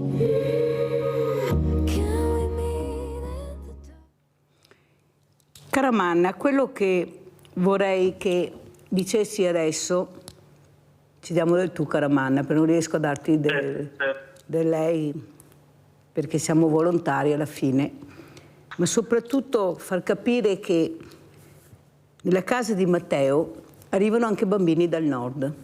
Siccome sembra che tutto si faccia al nord, che il sud si sposti tutto al nord quando ha bisogno di qualcosa, invece riusciamo a capire, per questo vi ho portato a Napoli questa mattina, che invece anche il nord si sposta al sud. Ecco, perché qui non abbiamo le strutture o sufficienti o adatte per accogliere questi bambini. Com'è la situazione nel 2024, Marco Caramanna? Era giusto dirlo per far capire l'importanza anche del sud. Prego. La situazione, intendi, della nostra struttura? Sì. Come... Noi siamo sempre pieni. Abbiamo un'autorizzazione per pochi posti e anche un po' per scelta nostra, perché se aumentassimo i posti non riusciremmo a dare la cura familiare che vorremmo dare, quindi diventerebbe poi una struttura solo sanitaria e non è quello che noi vogliamo. Noi rappresentiamo per questi bambini una famiglia, siamo una famiglia che è organizzata e preparata per curare sia l'aspetto sanitario che l'aspetto educativo ed emotivo. Per questo abbiamo sempre 2 figure presenti, 2 figure differenti, dell'infermiera per l'aspetto sanitario e dell'educatore per l'aspetto emotivo. Abbiamo volontari che vengono qui a trovarci ed aiutarci. Io purtroppo ho dovuto stilare una lista di attesa perché le richieste sono tante. Strutture come la nostra non ce ne sono, non so bene il motivo, posso immaginare perché è molto faticoso portarla avanti, perché garantire un'assistenza come la nostra H24 per 365 giorni l'anno senza mai fermarsi, l'abbiamo fatto nel periodo del Covid, che è stato veramente molto complicato e duro, dove anche i fondi spesso non arrivano in tempo e quindi bisogna saper gestire bene le risorse. Noi fortunatamente siamo un'associazione molto solida.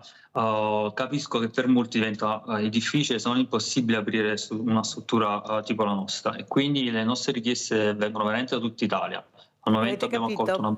Ti ringrazio veramente, Marco, di averlo detto e spiegato, perché è importante anche capire, ecco, queste realtà che abbiamo nel territorio nazionale, nel territorio italiano, che fanno veramente, danno un po' di speranza. Ecco, siete piccoli, ma io ho sempre detto che forse il piccolo è più bello del grande, e dove veramente trovi la famiglia. Ecco, io punto molto sul piccolo, questo succede anche per le associazioni di volontariato, tantissime che non sono neppure invitate a questi tavoli di concertazione, stati generali li chiamo, so cosa siano questi stati generali, ecco, perché ci sono i campanili, quelli più alti devono avere visibilità, tutto l'altro è noia, invece non è noia, quelli che sono in prima linea e che forse danno più risposte di tanti altri. Abbiamo Sebastiano da Abano, ma è un siciliano, il nostro Sebastiano. Vai Sebastiano. Mirella, a lei e ai suoi carissimi ospiti. Niente, io volevo dire due cose, una cosa per le adozioni dei bambini e una cosa per gli animali. La prima cosa per i bambini, no? A quanto ho potuto capire, il suo ospite ha detto che è più facile dare in donazione un bambino che ha problemi di disabilità che non un bambino sano, perché è purtroppo la realtà, perché anche lì nel mondo dei bambini c'è un commercio, questi bambini vengono dati in vendita. Ora io dico, tanti genitori che non possono avere figli, tra cui ci sono io, vorrei adottare un bambino, ci vogliono minimo dai 40 ai 50 mila euro quando ti va tutto bene. Ora io dico, ma perché ci vogliono tutti questi soldi? Ma scusi, se io e la mia compagna ci avevamo la fortuna di avere un figlio, dovevamo avere nel conto corrente 50 mila euro? No, se veniva che Dio ci dava la fortuna di venire questo figlio, l'avevamo anche se avevamo un euro. Quindi veniva questo bambino comunque nel mondo e veniva cresciuto bene. Invece no, ci vogliono 50 mila euro per adottare un bambino. E quella è una vergogna, è veramente una vergogna ed è un mercato umano che purtroppo lo Stato dovrebbe proibire queste cose di vendita, perché è una vendita di minore, io la chiamo nel mio paese. Poi un'altra cosa, per quanto riguarda gli animali, quando c'è un hotel o un ristorante che mi dice tu non puoi entrare con il tuo cane, io faccio a meno di andare in quell'hotel o in quel ristorante, perché gli animali fanno parte ormai del nucleo familiare. E io dico una appello a questi signori, quando prendete un cane non è un giocattolo, prima di prendere un cane bisogna essere sicuri di poterlo ottenere, perché non devi fare contento i bambini, ti prendi il cagnolino, perché non è un oggetto ma è un essere umano e quindi ha bisogno tutte delle cure. La ringrazio signora Mirella e mi scusi e buongiorno. Grazie Sebastiano, non devi scusarti, ecco, ognuno deve esprimere quello che sente, quello che ha visto. Andiamo a vedere invece questo servizio che ha mandato il presidente Vitturi, campagna contro la caccia selvaggia. Andiamo a sentire.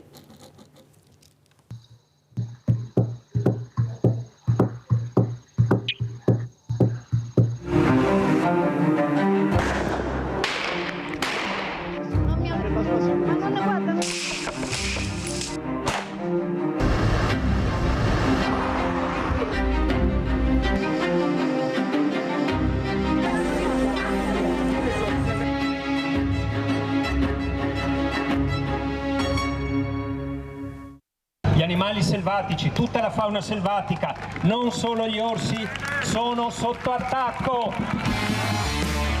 È il 16 settembre 2023, migliaia di persone hanno attraversato le strade di Trento per unirsi in un unico grido che è basta caccia, basta sparare. Da tutta Italia ci siamo uniti a tutela di orsi, lupi, cinghiali, daini, volpi, tortore, merli, tutti gli animali selvatici che sono vittima di questa guerra ingiustificabile e intollerabile. Per loro ci siamo, per dire ancora una volta di più che la caccia è sbagliata. Inumana, abominevole, orribile, mostruosa, abominevole, inutile, uno scempio, una vigliaccheria. Allora, Vitturi, quello che voglio dirti è che però noi abbiamo in Europa adesso 2 tosti a favore della caccia, un uomo e una donna, non faccio nomi naturalmente, sono stati regolarmente eletti, anche, hanno preso tantissime preferenze e perciò come la mettiamo, come vi comporterete, cosa farete, perché mi sa che sarà dura, È dura, effettivamente Mirella, devo dire che è dura dal 2022, in particolare da quando è cambiato il Parlamento. C'è stata una forte sterzata a favore della caccia. Devo dirti che proprio ieri ho lavorato tutto il giorno fino alle 8 di sera perché al Parlamento si sta votando la conversione in legge del decreto agricoltura, che quindi contiene misure a favore dell'agricoltura, dove i politici di riferimento dei cacciatori hanno inserito di tutto per demolire quella che è la legge attuale sulla caccia, che pone ancora qualche limite. Per dirti, ho trovato emendamenti che vogliono cancellare i 2 giorni di silenzio venatorio. Oggi, il martedì e il venerdì, non si può andare a caccia, quindi gli animali, come dire, respirano un po'.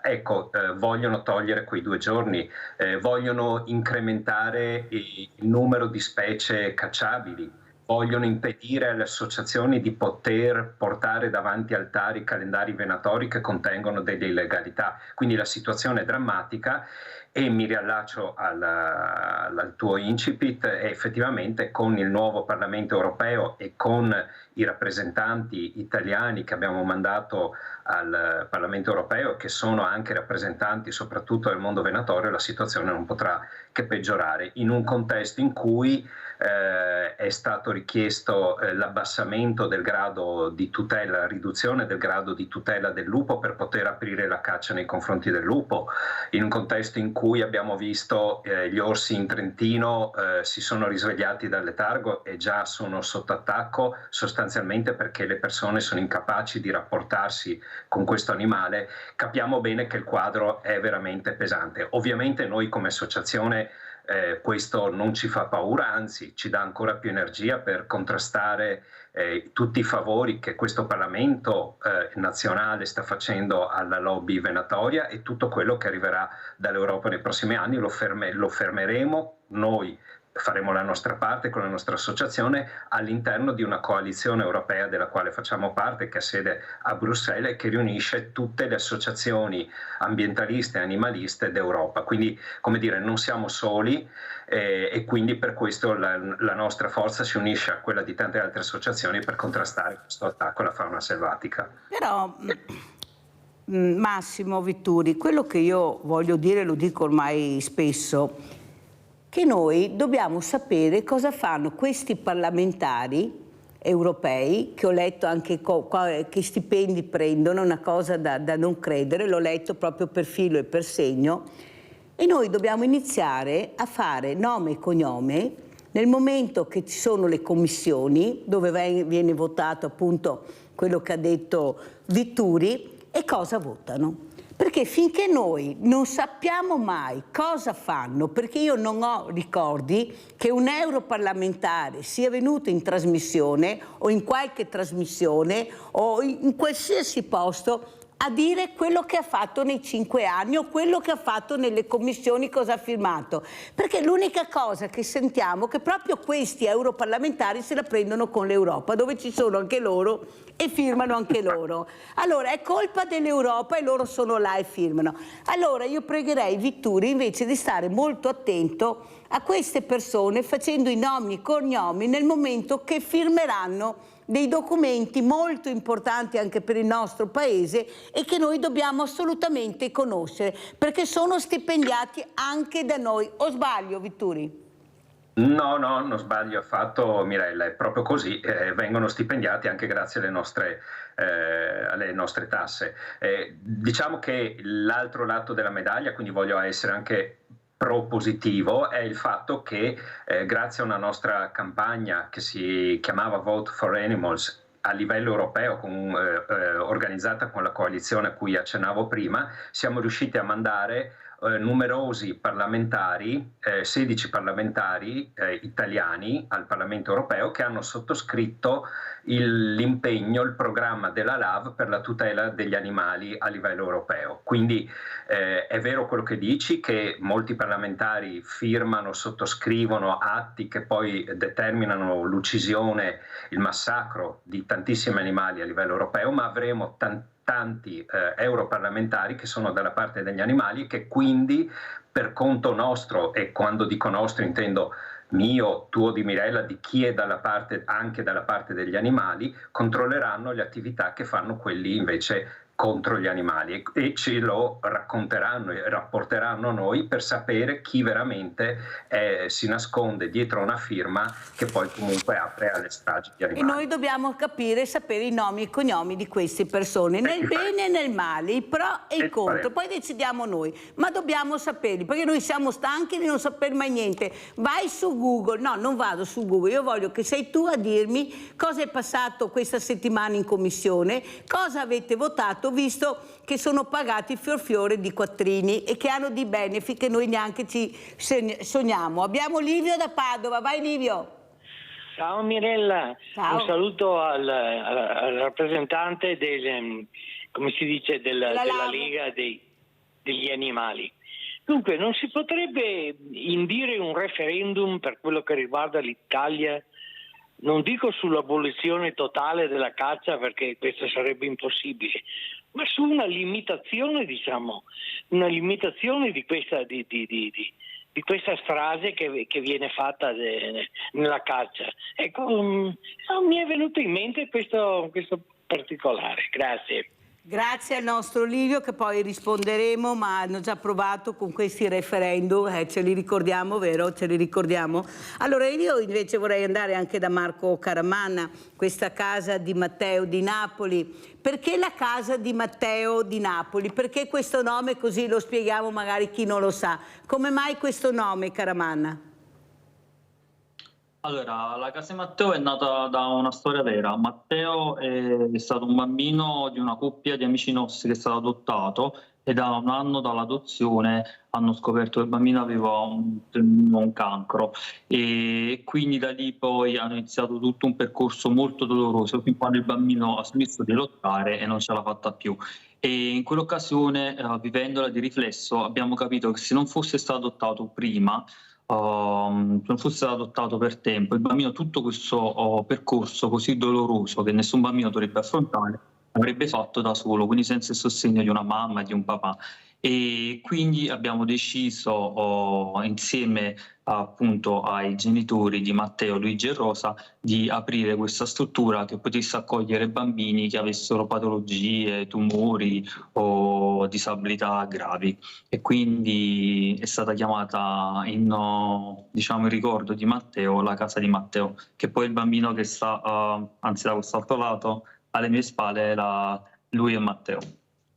Grazie Caramanna, l'aveva già spiegato l'altra volta che era venuto ospite, ma è giusto per chi magari non l'aveva sentito capire perché questa casa di Matteo e quanti Mattei, ecco, tutti i giorni magari vogliono entrare in questa struttura ma non ce la fanno perché giustamente Marco ha spiegato molto bene che piccolo e bello, ci vorrebbero più strutture, ecco, magari sempre con questo meraviglioso coordinatore che è Marco, però dare la possibilità anche a altri bambini, ecco, di essere veramente coccolati nel vero senso della parola, ecco, e veramente questo ascolto che dobbiamo dare a queste fragilità. Ecco, impegniamo tanti soldi sulle guerre, noi impegniamo per le fragilità e questo veramente mi fa molto male, Marco, perché come hai detto veramente bene, ecco, si va avanti ma non cambia niente. Uomo o donna non cambia, ecco, perché non vediamo i risultati che vorremmo vedere. Allora andiamo a vedere anche l'altro passaggio, l'altro pezzo di video che ha mandato Marco Caramanna per capire l'importanza della casa di Matteo.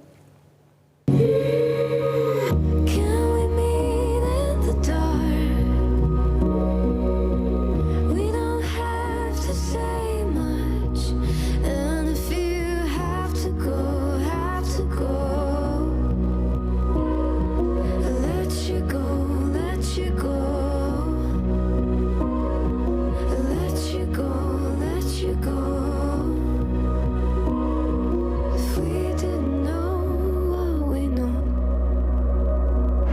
qui da noi sono solo 7, un po' per motivi burocratici, un po' per scelta nostra personale, perché avere più posti letto vorrebbe dire trasformare il nostro progetto, quindi non ci sarebbe più la cura familiare che noi diamo, ma diventerebbe una cura, un'assistenza ospedaliera. Quando mi dicono che il bambino ha una prospettiva di vita molto breve, per me è quasi più facile scegliere quel bambino, perché proprio perché so che avrà un pochissimo tempo a sua disposizione, già un bambino che avrebbe dovuto avere una vita molto lunga, e quel piccolo tempo che gli è stato dato a disposizione io preferisco non farglielo passare in un letto di ospedale da solo abbandonato, quindi io mi è più facile scegliere l'ingresso di quel bambino, perché so che in quel poco tempo noi riusciamo a potergli dare qualcosa, a donargli un minimo di calore, di affetto. The end of the world at the palm of my hand. When it all goes to hell, will you still be my friend? My face to the sea and my back to the land. If you can't come with me, I'll understand. Grazie veramente Marco per fare quello che fai, ringrazio tutta la tua squadra meravigliosa, perché non siete in pochi, sono molte persone che si sono dedicate a queste fragilità. Pensate, alle volte penso, sai Marco, quando mi collego con l'Africa e io non li faccio vedere perché sono terribili, che mi mandano queste immagini di bambini morti nei deserti. Ecco, li troviamo sotto delle palme, dove queste mamme cercano di ripararli ma non ce la fanno. E se non ci fossi tu, questi bambini farebbero la stessa fine. Chissà dove andremo, dove li troveremo, perché nessuno li vuole, pochi li vogliono.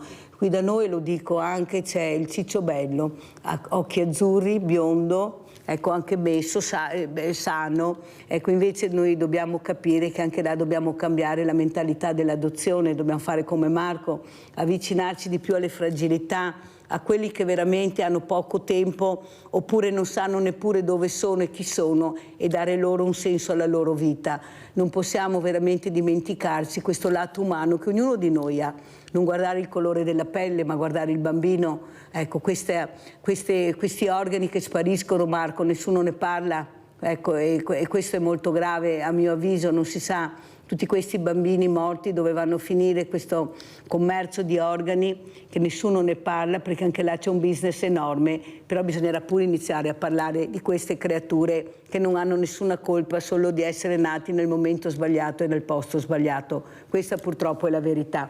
Allora complimenti ancora al Presidente Marco Caramanna, Casa di Matteo di Napoli. Come ci saluti, Presidente? Volevo, per chi è amante dei numeri, perché c'è anche un aspetto economico legato alla Casa Matteo, volevo giusto rubare 2 minuti. I bambini che accogliamo noi spesso vengono trattati o vengono accuditi in sale di rianimazione. Una sala di rianimazione costa sui 1.500 euro al giorno. Noi, grazie al nostro operato, al nostro piccolo operato, ho fatto un calcolo che vengono risparmiati dall'assistenza sanitaria nazionale intorno ai 2,4 milioni, quindi non proprio 2 spiccioli. E quindi ha anche un valore oltre che umano, anche economico per la regione, per le regioni. Dovrebbero valutare anche questo. Grazie, veramente grazie Marco Caramanna, un grande abbraccio a tutti voi. Come ci saluta invece Massimo Vitturi? Sentiamo il Presidente LAV, Antivivisezione Animali Selvatici. Prego Vitturi. Grazie, sì, io saluto tutti. Dopo l'intervento di chi mi ha preceduto è difficile prendere la parola, però mi riallaccio un po' sul discorso dell'empatia che ci lega, che ci accomuna. L'empatia verso esseri umani che hanno più difficoltà, e quindi noi siamo estremamente fortunati, ma anche l'empatia che ci lega ad esseri animali non come noi, quindi diversi dagli umani, ma che purtroppo il destino li ha resi vittima dei maltrattamenti di noi umani all'interno degli allevamenti, per la caccia, oppure nel quotidiano, come parlavamo, per i cani o i gatti che vivono con noi. Quindi il saluto mio è di rafforzare la nostra empatia e di sentire non solo gli esseri umani ma anche gli altri animali, esseri viventi vicini a noi da rispettare ogni giorno. Grazie anche a Massimo Vitturi, responsabile nazionale LAV, Lega Antivivisezione Animali Selvatici. Non sarebbe male che presidesse le spiagge o anche i posti affollati dove questi animali veramente sono costretti a vivere una quotidianità terribile e sanzionare questi proprietari che pensano di avere un peluche invece che un amico che è veramente l'amico dell'uomo. Grazie a Massimo Vitturi. Pubblicità.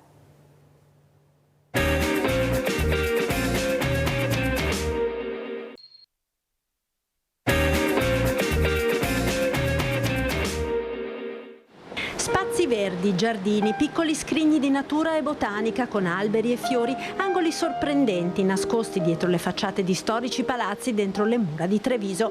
Alcuni di questi giardini potranno essere visitati grazie alla disponibilità dei proprietari che hanno aderito all'iniziativa Giardini Svelati, promossa da Margherita Antonello, che come un'investigatrice del verde, Sherlock Green la chiamano gli amici, è andata a cercare queste meraviglie nascoste. Con la passione di completare la conoscenza di Treviso, che è conosciuta soprattutto per l'Urbe Picta e per tutte, io ho detto manca un tassello, manca il verde segreto che completa la conoscenza di Treviso. Quasi una quarantina i giardini censiti, una quindicina quelli per ora aperti al pubblico 2 volte l'anno in autunno e primavera. Il prossimo fine settimana sono in programma le visite guidate con la collaborazione di Barbazza Garden per la parte botanica e Guide di Marca per condurre i visitatori alla scoperta di Treviso da una prospettiva diversa. Noi stesse, preparandoci per queste visite guidate, abbiamo fatto delle vere e proprie scoperte, perché è la caratteristica dei palazzetti trevigiani quella di avere spesso la parte verde, il vecchio brolo, sul retro del palazzo, quindi varcando dei semplici portoncini ci si aprivano degli scrigni verdi che non pensavamo proprio di trovare. Apertura e chiusura dell'evento saranno in giardini speciali, quello dell'Oasi di Pediatria del Cafoncello e i 3 giardini Isra, luoghi con forte significato simbolico legato al ciclo delle nostre vite e al potere curativo del verde. Prenotazione obbligatoria alla mail giardinisvelatitreviso@gmail.com.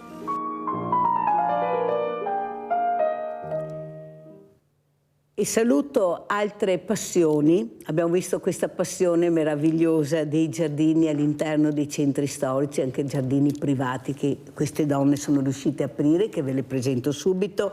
Abbiamo Margherita Antonello, amante dei paesaggi e del territorio, che sono già venute e sono ritornate a trovarci. Saluto anche Valentina Crespan, presidente guida di Marca, per far capire l'importanza della bellezza. Questa bellezza perché però la scopri se hai la passione, e là torniamo con la passione come all'inizio con Giuseppe Vanzella, questa passione che è talmente forte, Margherita Antonello, che riesce a far aprire portoni solitamente chiusi perché portoni privati, ma l'importanza anche di far conoscere quello che ci circonda, questa città, questa piccola Atene, un museo a cielo aperto, ma non solo come museo per le opere d'arte, ma anche per il verde che la circonda, per i fiori. Prego Margherita Antonello, questo servizio che abbiamo visto bellissimo, che fa capire la fortuna di vivere in questa meravigliosa città che è Treviso. Niente, allora buongiorno intanto a tutti e grazie. Ha già anticipato lei, Mirella, Treviso ha degli scrigni e delle realtà che erano rimaste chiuse dentro. Mi è venuta l'intuizione, mi è venuta il piacere, la voglia, l'entusiasmo di dire Treviso va vissuta anche in queste realtà. Ho iniziato e siamo arrivate alla 4ª edizione e diciamo con dei consolidamenti e degli aiuti veramente importanti, riconoscimenti soprattutto, che ci sprona tutte e tre ad andare avanti e a continuare ad offrire questi momenti di bellezza che sono in due momenti della stagione, perché abbiamo voluto privilegiare anche la vita della natura, quindi primavera ed autunno. Ecco, sono le due stagioni fondamentali. Sono le due stagioni fondamentali. Allora, adesso passiamo a Valentina Crespan, Presidente Guide di Marca. Allora, Presidente, questa visita che però deve emozionare, che è passione vuol dire emozione. Nel momento che queste persone riescono a entrare su questi posti, ecco lei che vede l'emozione che provano. E allora uno pensa, e lei penso che sia fra questi, ho centrato l'obiettivo, perché li ho emozionati. Quanto importante è per una guida emozionare? Prego. Direi che è fondamentale. Io rappresento qui Guide di Marca, che è un'associazione che ha 20 anni di vita, e in questi 20 anni abbiamo già collaborato spesso con istituzioni come Comune, Provincia, gli uffici di accoglienza turistica, quindi siamo già radicate nel territorio, ma questa esperienza di Giardini Svelati a Treviso l'abbiamo abbracciata con gioia proprio perché era diversa dalle altre, per le tante emozioni che provoca e anche per l'entusiasmo che abbiamo visto in Margherita Antonello. Sono visite diverse perché sono visite più lente, si entra in luoghi intimi perché si entra nei giardini privati di trevigiani, generosi nell'offrirci i loro giardini, e quindi c'è uno stupore negli occhi dei nostri ospiti che ci arricchisce, che ci gratifica anche delle fatiche che si fanno per organizzare progetti come questo. Allora adesso vediamo anche le foto, prego Presidente, qui dove siamo ad esempio? Allora, questo è un giardino di Isra, il Giardino dei Grani, che fa parte del co-housing. Qui siamo in via San Nicolò, un edificio storico antichissimo, un palazzetto del 300 con un giardino sul retro che dalla strada è chiaramente nascosto, e qui un angolo tra i più verdi della città, il Ponte de Pria, un giardino privato che tutti, eccolo visto appunto dal Ponte de Pria, con le chiuse anche sulle varie diramazioni del Botteniga, una lingua di terra tra i fiumi che si apre come uno scrigno verde, come ce ne sono molti tra l'altro in centro storico. Eccolo ancora, per il momento abbiamo 16 giardini che fanno parte di questo itinerario di visite, ma l'obiettivo è proprio di farci conoscere, far conoscere la bellezza che può scaturire da queste visite per convincere altri proprietari a entrare in questo circuito. Senta Presidente, un'altra cosa importante, ecco questa guida, questa bellezza del paesaggio che abbiamo la fortuna anche a questi privati, che poi quando riescono a capire ecco, il senso di questa richiesta aprono, si fidano, sì, perché guardano la persona, guardano il motivo perché tu vuoi aprire questo, perché noi siamo trevisi ma ne abbiamo uno di buono anche, che è quello di capire che forse dobbiamo fare del bene alla comunità, perché queste sono cose che rimarranno, non sono cose che si butteranno, però bisogna avere la passione.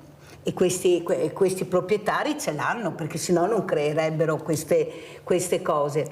Ma l'importanza di capire i giovani, ecco, cosa avete visto in questi percorsi che avete fatto? Come si approcciano i giovani? Ci sono, hanno voglia di vedere, di visitare, vede passione. Allora, Antonello e poi la Presidente. Un riscontro proprio per dei giovani l'abbiamo avuto in questo primo appuntamento del 2024, nel quale abbiamo riscontrato davvero la partecipazione e ci ha aperto il cuore. Addirittura famiglie con i bambini, con qualche ragazzino di 9-10 anni appassionatissimo che era già venuto a ottobre e hanno voluto ritornare e ritorneranno ancora, ma soprattutto giovani e quindi ho detto ci siamo anche perché lo scopo del progetto, e per questo io anche mi sono affidata a Valentina e a Francesca Barbazza. Poi sentiremo e saluteremo che è qui ci con noi. tengo, perché lei ha una parte rilevante nel momento della visita per quello che riguarda la botanica, perché non ci fermiamo al contesto storico del luogo, però vogliamo avvicinare le persone anche al verde e quindi c'è Francesca che svolge un lavoro. Comunque, ritornando ai giovani, per noi si è aperto proprio il cuore. Addirittura quest'anno era presente anche un infant, un neonato di 2 mesi, nel marsupio della mamma e del papà. Del papà, veramente. Comunque importante. c'è un interesse e mi ha stupito anche da parte delle giovani generazioni, assolutamente. Allora, siccome bisogna coltivare, io dico sempre che un albero nasce ma dalla piantina. Se questa piantina tende di andare troppo a destra o troppo a sinistra, noi mettiamo un bastoncino che la sorregga, poi la annaffiamo, la curiamo. Ecco, forse questi bambini, se iniziamo proprio da piccoli, e grazie a questi genitori che hanno capito l'importanza invece di portarli fin da piccoli, forse non avremo tutte queste piantine che vanno a destra o a sinistra e non crescono dritte. E questo può farla la cultura, l'arte, la bellezza, la passione. Prego, Presidente. Allora, io mi permetto di dire una cosa. Il nostro progetto, dunque, il mio progetto, abbi pazienza, il mio progetto è nato partendo dal giardino dell'Oasi pediatrica di Treviso, perché lì ho riscontrato, attraverso esperienze che ho fatto, poi collaborazioni, il vero senso del giardino. Il giardino, difatti, l'abbiamo eletto mascotte del progetto ed è nostro compito iniziare ogni momento sia in primavera che in autunno dal giardino dell'Oasi, lasciandolo aperto e gratuito per la visita, perché lì si capisce veramente che cosa vuol dire cura, avere cura, avere passione, che cosa la natura ci manda come messaggio. Anche per le fragilità. Per le fragilità. Difatti i bambini dell'Oasi pediatrica sono bambini che hanno la fortuna di vivere questi momenti in quel giardino pensile, e lo sottolineo, il primo e unico giardino pensile di una pediatria in Italia. Ci è stato copiato da Firenze, il Maier di Firenze e del Bambin Gesù di Roma.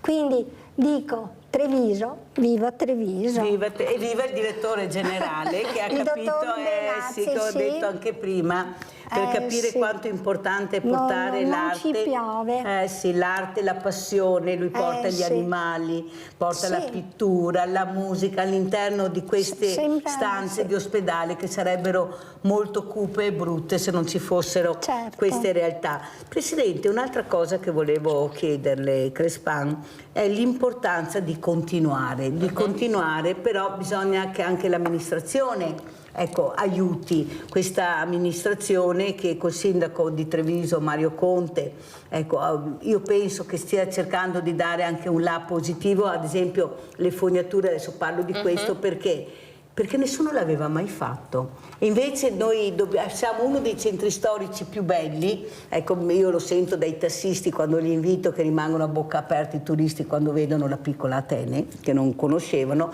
ma soprattutto di capire e di investire su quello che sarà il futuro di Treviso. Bellissimi giardini, bellissimo tutto, però c'è anche una cosa importante e lui l'ha capita, e la Giunta, forse lui in particolare a mio avviso, ha una sensibilità che va oltre, e lo devo dire, lo dico sempre perché è la verità, che è un giovane sindaco, un giovane sindaco che capisce cosa vuol dire investire nel bello della propria città. Prego, Presidente. No, io confermo, nel senso che presso l'amministrazione comunale, nelle figure del sindaco Conte e dell'assessore De Gregori. Abbiamo trovato due validissimi compagni che ci sostengono. Che è arrivata da poco, esatto, ma ha già dato il là.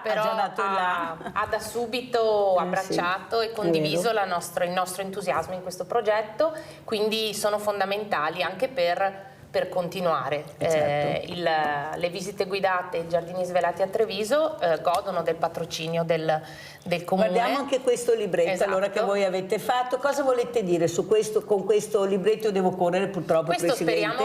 Speriamo diventi anche più ricco. E nelle scuole? E le scuole per ora non sono coinvolte, ma può essere un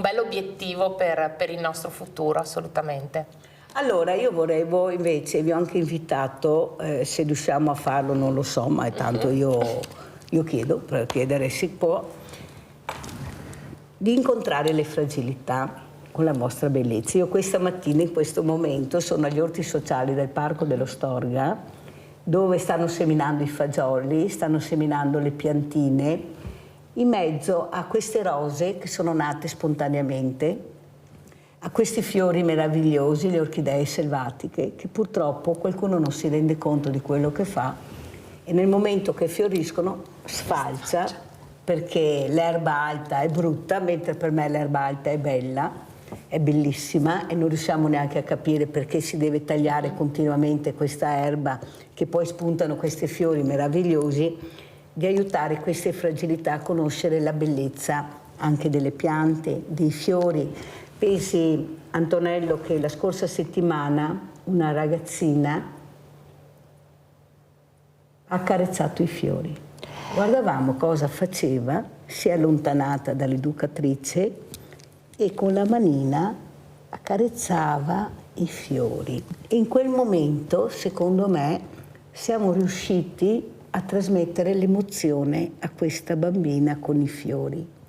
Allora, se avrete piacere, io vi dirò le date quando loro vengono, se avete piacere, naturalmente, per cercare di far staccare la spina a queste fragilità che sono troppo chiuse in questi pseudo, per carità, bellissimi per molti, altri no, lo dico e voi lo sapete, stanze piccole, strette, dove loro tutto il giorno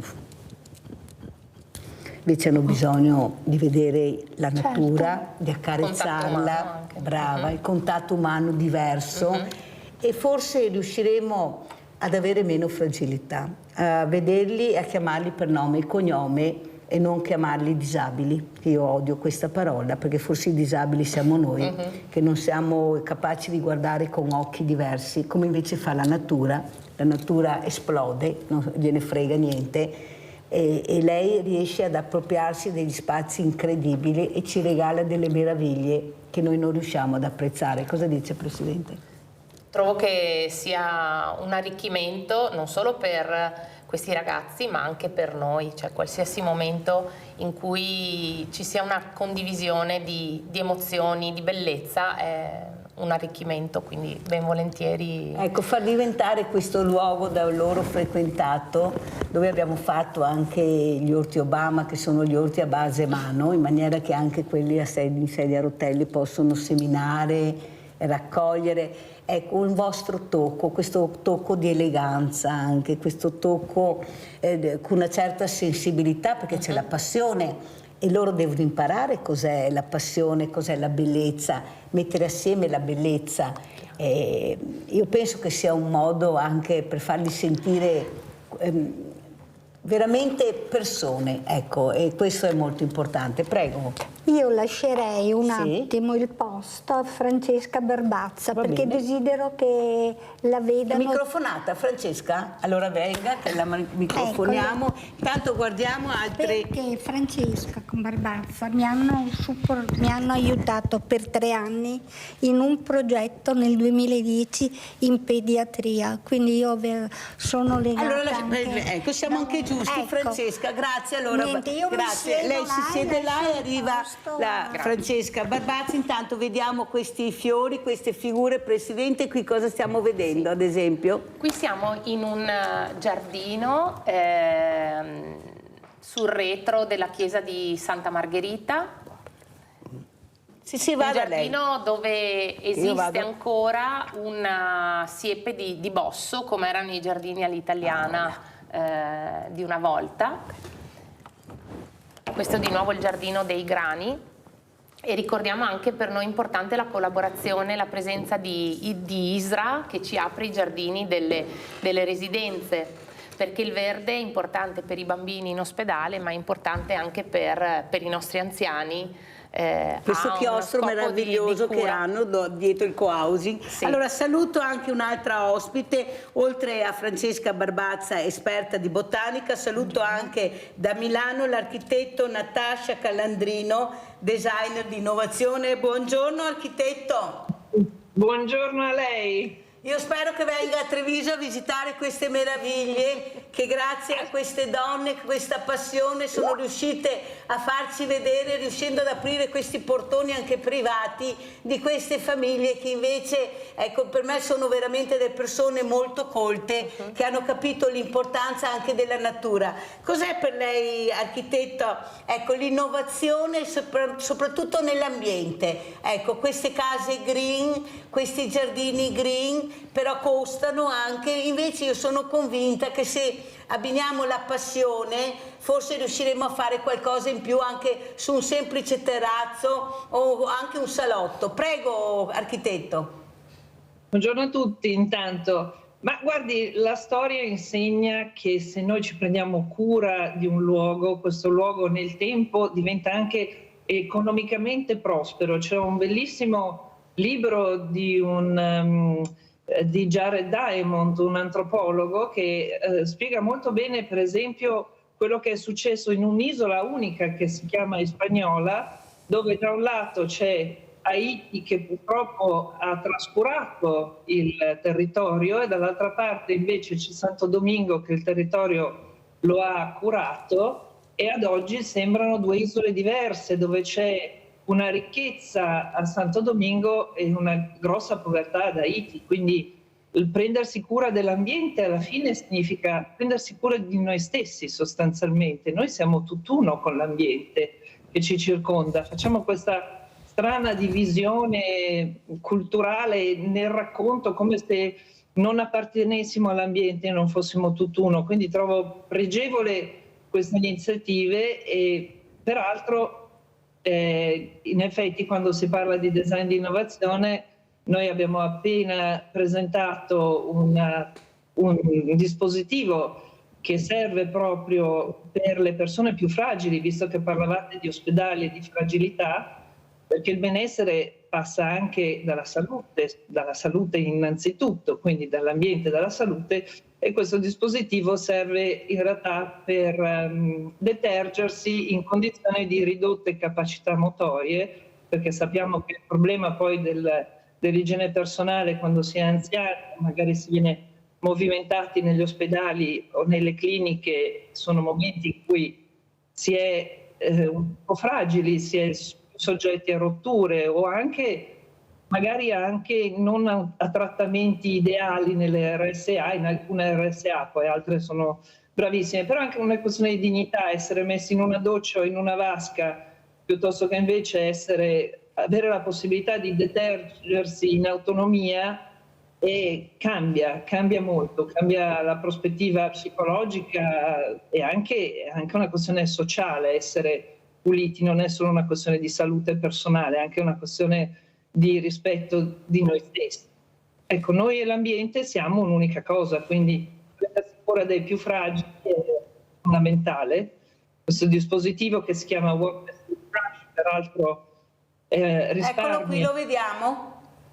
Ecco, è un dispositivo che sostanzialmente risparmia anche l'acqua di utilizzo, perché sappiamo che il momento del risciacquo dei capelli è un momento dove l'acqua viene sprecata in abbondanza, quindi si parla di climate change, si parla appunto di possibilità di essere autonomi per i più fragili. Questo dispositivo con un semplice asciugamano intorno al collo ti permette una detersione, insomma, che ti lascia quella buona sensazione di poter dialogare col prossimo. Questo è un dispositivo messo a punto con l'architetto Silvia Bignami e in collaborazione con l'architetto Mauro De Nittis, e adesso a breve iniziamo la vendita proprio nell'RSA e negli ospedali, in modo da non movimentare i fragili e quindi non metterli a rischio.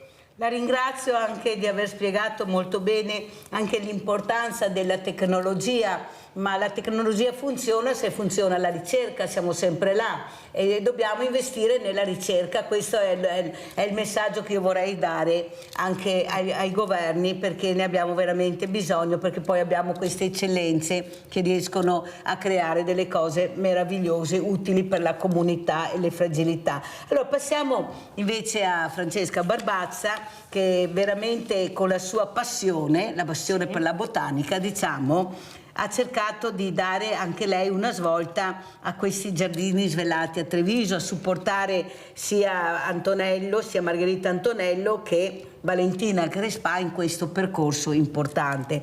Quello che io volevo però capire, forse far capire anche con Francesca Barbazza, è che quando io vado molte volte a trovare i diversamente giovani, su anche case molto povere, molto fragili, non solo le persone ma anche le case, mi colpisce quello che vedo nei davanzali, che sono le erbe aromatiche, che non mancano mai, e il profumo che si espande in queste case molto povere ma molto ricche di passione con questi diversamente giovani.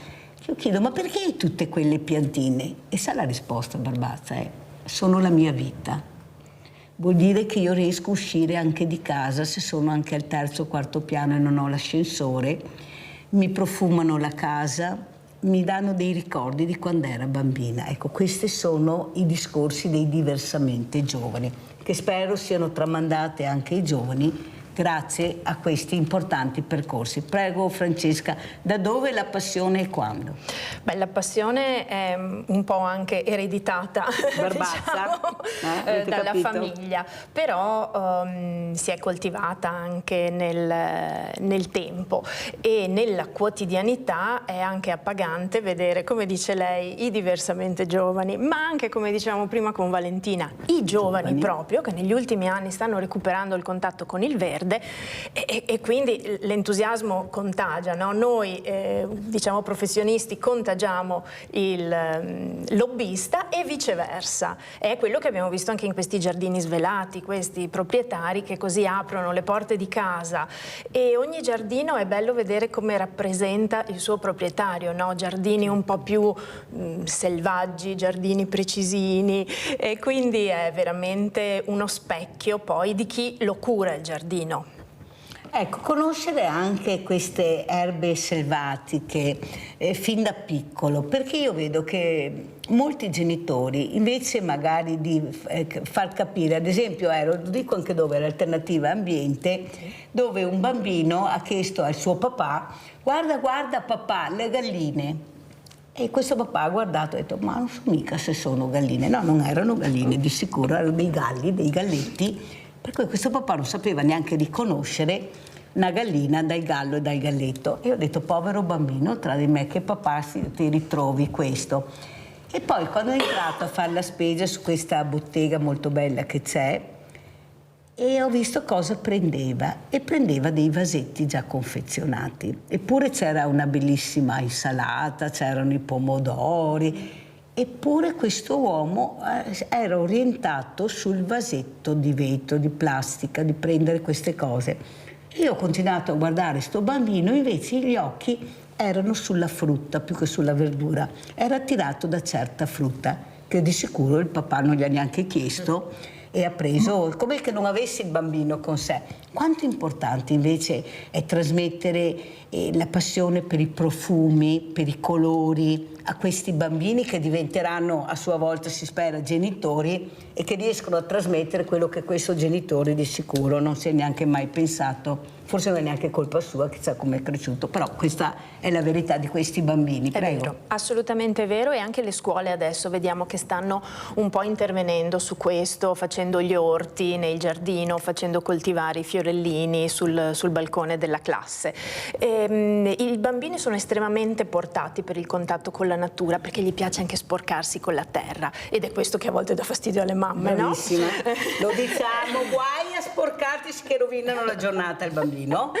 E invece sono bravi a riconoscere le piante, sono attenti nel vedere gli insetti che vivono assieme alle piante, quindi veramente sono esperienze per loro appaganti e attraverso quelle entrano in contatto con la natura e con una consapevolezza del rispetto che bisogna portare nei suoi confronti. Sentiamo cosa ne pensa anche l'architetto Calandrino su queste parole che abbiamo sentito sia da Francesca Barbazza ma da Margherita Antonello e anche da Valentina Crespan. Trasmettere la passione. Lei la passione quando è venuta a diventare architetto? In realtà vivere in Italia da mezza olandese vuol dire già vivere di passione, perché gli stimoli che ci sono in questo paese, la bellezza di questo paese fa sì che non si può non crescere in mezzo, è un giardino, come dire, è come vivere nell'Eden per chi viene da un paese estero, diciamoci la verità, perché poi anche, devo dire in particolare, non solo, ma anche la regione Veneta, a me è capitato ultimamente di andare a vedere una cosa abbastanza sconosciuta che sono le grotte di Fumane dove c'erano i Neanderthal, fa capire da quanto tempo questo bellissimo paese è stato abitato, proprio perché poi veramente è una, come dire, è una zona felice. Quindi sì, è importantissimo accompagnare e far vedere ai bambini cosa possono guardare all'interno di un mondo che si trovano intorno. E pare che dalle ricerche scientifiche ai bambini si insegni proprio a guardare fin dagli anni dell'infanzia, quindi a noi danno degli schemi di visione del mondo e darli fin dalla tenera età nel senso della cura delle cose intorno a noi è fondamentale, e dell'abbellimento. La bellezza è un modo per salvare in realtà il mondo. Noi vediamo che le culture che distruggono in realtà sono culture poi spesso che portano violenza, mentre invece la cura delle cose, c'era un libro meraviglioso scritto da Ezio Manzini che si chiamava proprio La cura delle cose, ed è la cura delle cose che porta alla civiltà. È quella che dobbiamo fare con i nostri ragazzi, penso, ecco, meno carcere, più lavoro, più sport, ecco, più appassionarli. Forse se riusciamo ad appassionarli e emozionarli avremo anche meno baby gang, a mio avviso, però bisogna iniziare a appassionarli da piccoli, non iniziare a 20 anni. A 20 anni è molto difficile, è già difficile a 15 e 16. Allora abbiamo Angelo da Vigonza, veloce Angelo, che sono in chiusura. Sì, Mirella, sì? Buongiorno. Buongiorno. Mirella, ho due problemi gravi. Il primo problema mio è che è 3 anni che non prendo la pensione da Buenos Aires, che ho lavorato in Argentina. Il secondo problema, che è ancora più grave, ho la moglie che è cieca e dovevano passarle la pensione, è passato 6 mesi, hanno detto che è stato, e qua non arriva niente. Allora Angelo, lascia il tuo numero di telefono perché non ho la bacchetta magica, ma vedo se riesco a darti una mano. Soprattutto lo dico anche a Luigi. Luigi, io ieri ho chiamato anche stamattina e un'altra volta dato un altro numero sbagliato. Perciò Luigi, se non mi dai i numeri giusti io non riesco a mettermi in contatto con te. Perciò richiama il centralino, richiama la regia e cerca di dare dei numeri giusti, perché anche quello fisso è sbagliato. Angelo, mi raccomando, dati i numeri giusti, sennò è una tragedia anche per me, perdo tempo inutilmente e non riesco a collegarmi. Allora, quello che volevo dire, Francesca Barbazza, e dopo aver sentito anche l'architetto, ormai siamo in chiusura, qual è il messaggio che volete dare questa mattina? Aprire di più anche le scuole, intervenire, ma soprattutto le famiglie e i genitori. Ecco, questi genitori che devono capire l'importanza di far crescere anche nella natura, anche con i giardini, con i davanzali, con le piante, questi bambini che da soli non ce la fanno. Perché tanti perché? Perché loro sono anche curiosi, ma se non riusciamo a spiegare il perché non andiamo da nessuna parte. Perché metto la piantina, quella piantina là? Perché la annaffio in quel modo? Di cosa ha bisogno? Prego. Sì, è facile anche coinvolgerli i bambini, no? Per cui invece del videogioco in casa, che magari può essere comodo, una passeggiata al parco, ne abbiamo anche a Treviso, pensiamo solo al parco di Villa Margherita, insomma è libero, è gratuito, è vario, ci sono i giochi per i bambini, è un modo anche di poter passare tempo con i genitori. Quando compriamo le piantine per il balcone, per l'orto, le aromatiche che diceva prima, piantiamole assieme ai bambini magari, facciamogli sentire l'odore, esattamente, cominciamo a fargli capire che il mondo che è fuori si può toccare, si può annusare e diventa parte poi della nostra quotidianità. Bene, sentiamo come ci saluta l'architetto Natascia Calandrino. Architetto, come ci saluta?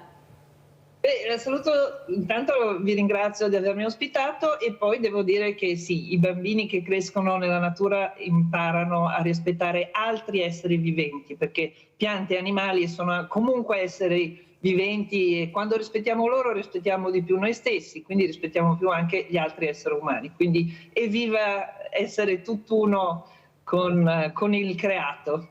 Sentiamo anche come ci saluta Valentina Crespan, Presidente Guide di Marca. Io ringrazio enormemente dell'invito e ricordiamo anche questo, sì, che è bello. Guardate. Magari ricordo quando sarà il prossimo appuntamento con i Giardini Svelati a Treviso, sarà in ottobre, sabato 12 e domenica 13, quindi adesso lavoriamo per la prossima edizione del progetto. Io vi inviterò così magari a fine settembre, così cercheremo di far conoscere anche a tante persone che magari hanno bisogno e voglia di visitare questi luoghi incantati, li chiamo io, perché veramente io penso che si rimanga con la bocca aperta. Io ho avuto la fortuna di conoscerne altri, adesso spero di riuscire anche a riaprire Villa Margherita, perché ha avuto dei problemi e non è sempre facile. Questa Margherita, questa donna che invece anche sempre donna, aveva cercato di dare una svolta a questa villa meravigliosa che abbiamo a 2 passi da casa.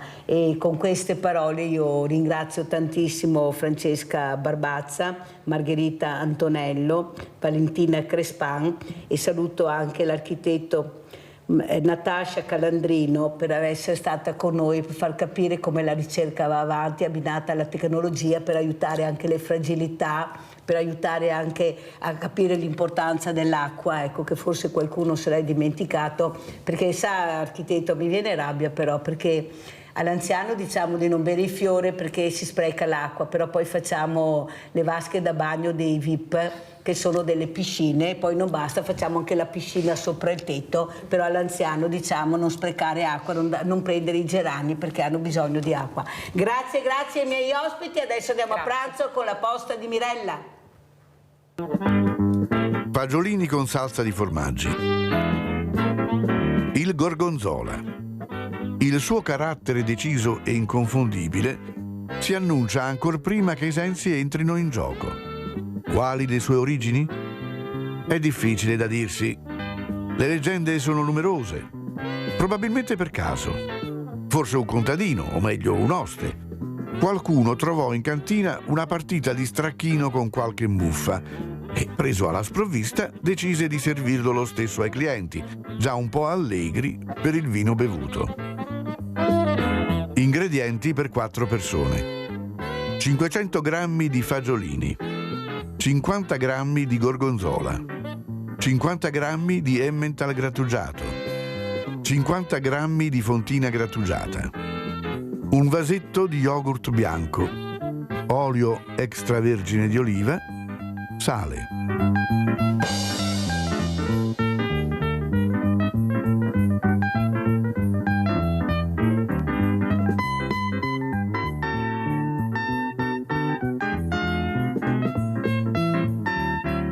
Lavorate a crema il gorgonzola.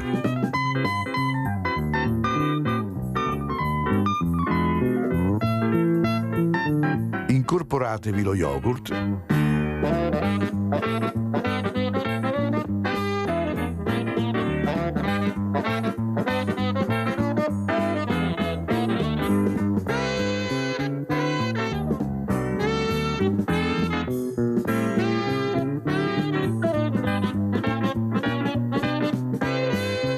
Di olio.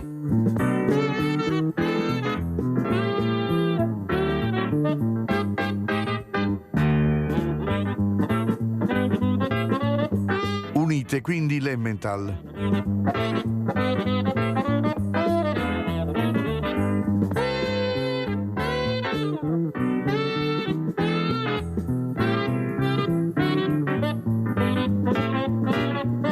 La fontina.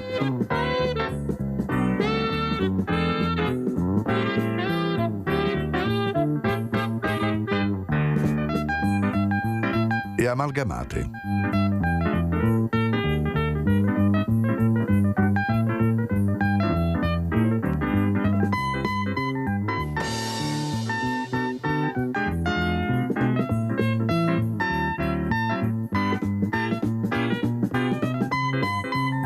Lessate i fagiolini già puliti per circa 10 minuti in abbondante acqua salata.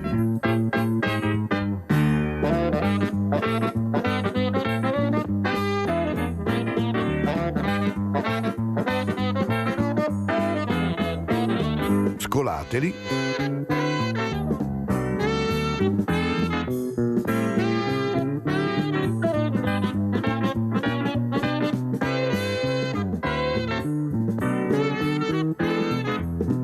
Versateli sul piatto da portata e lasciate raffreddare.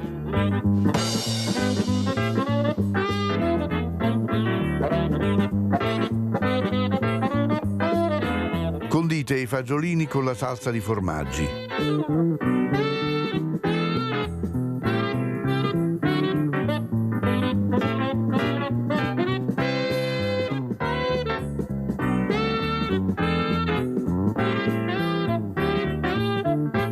Irrorate con un filo di olio e servite. E buon appetito!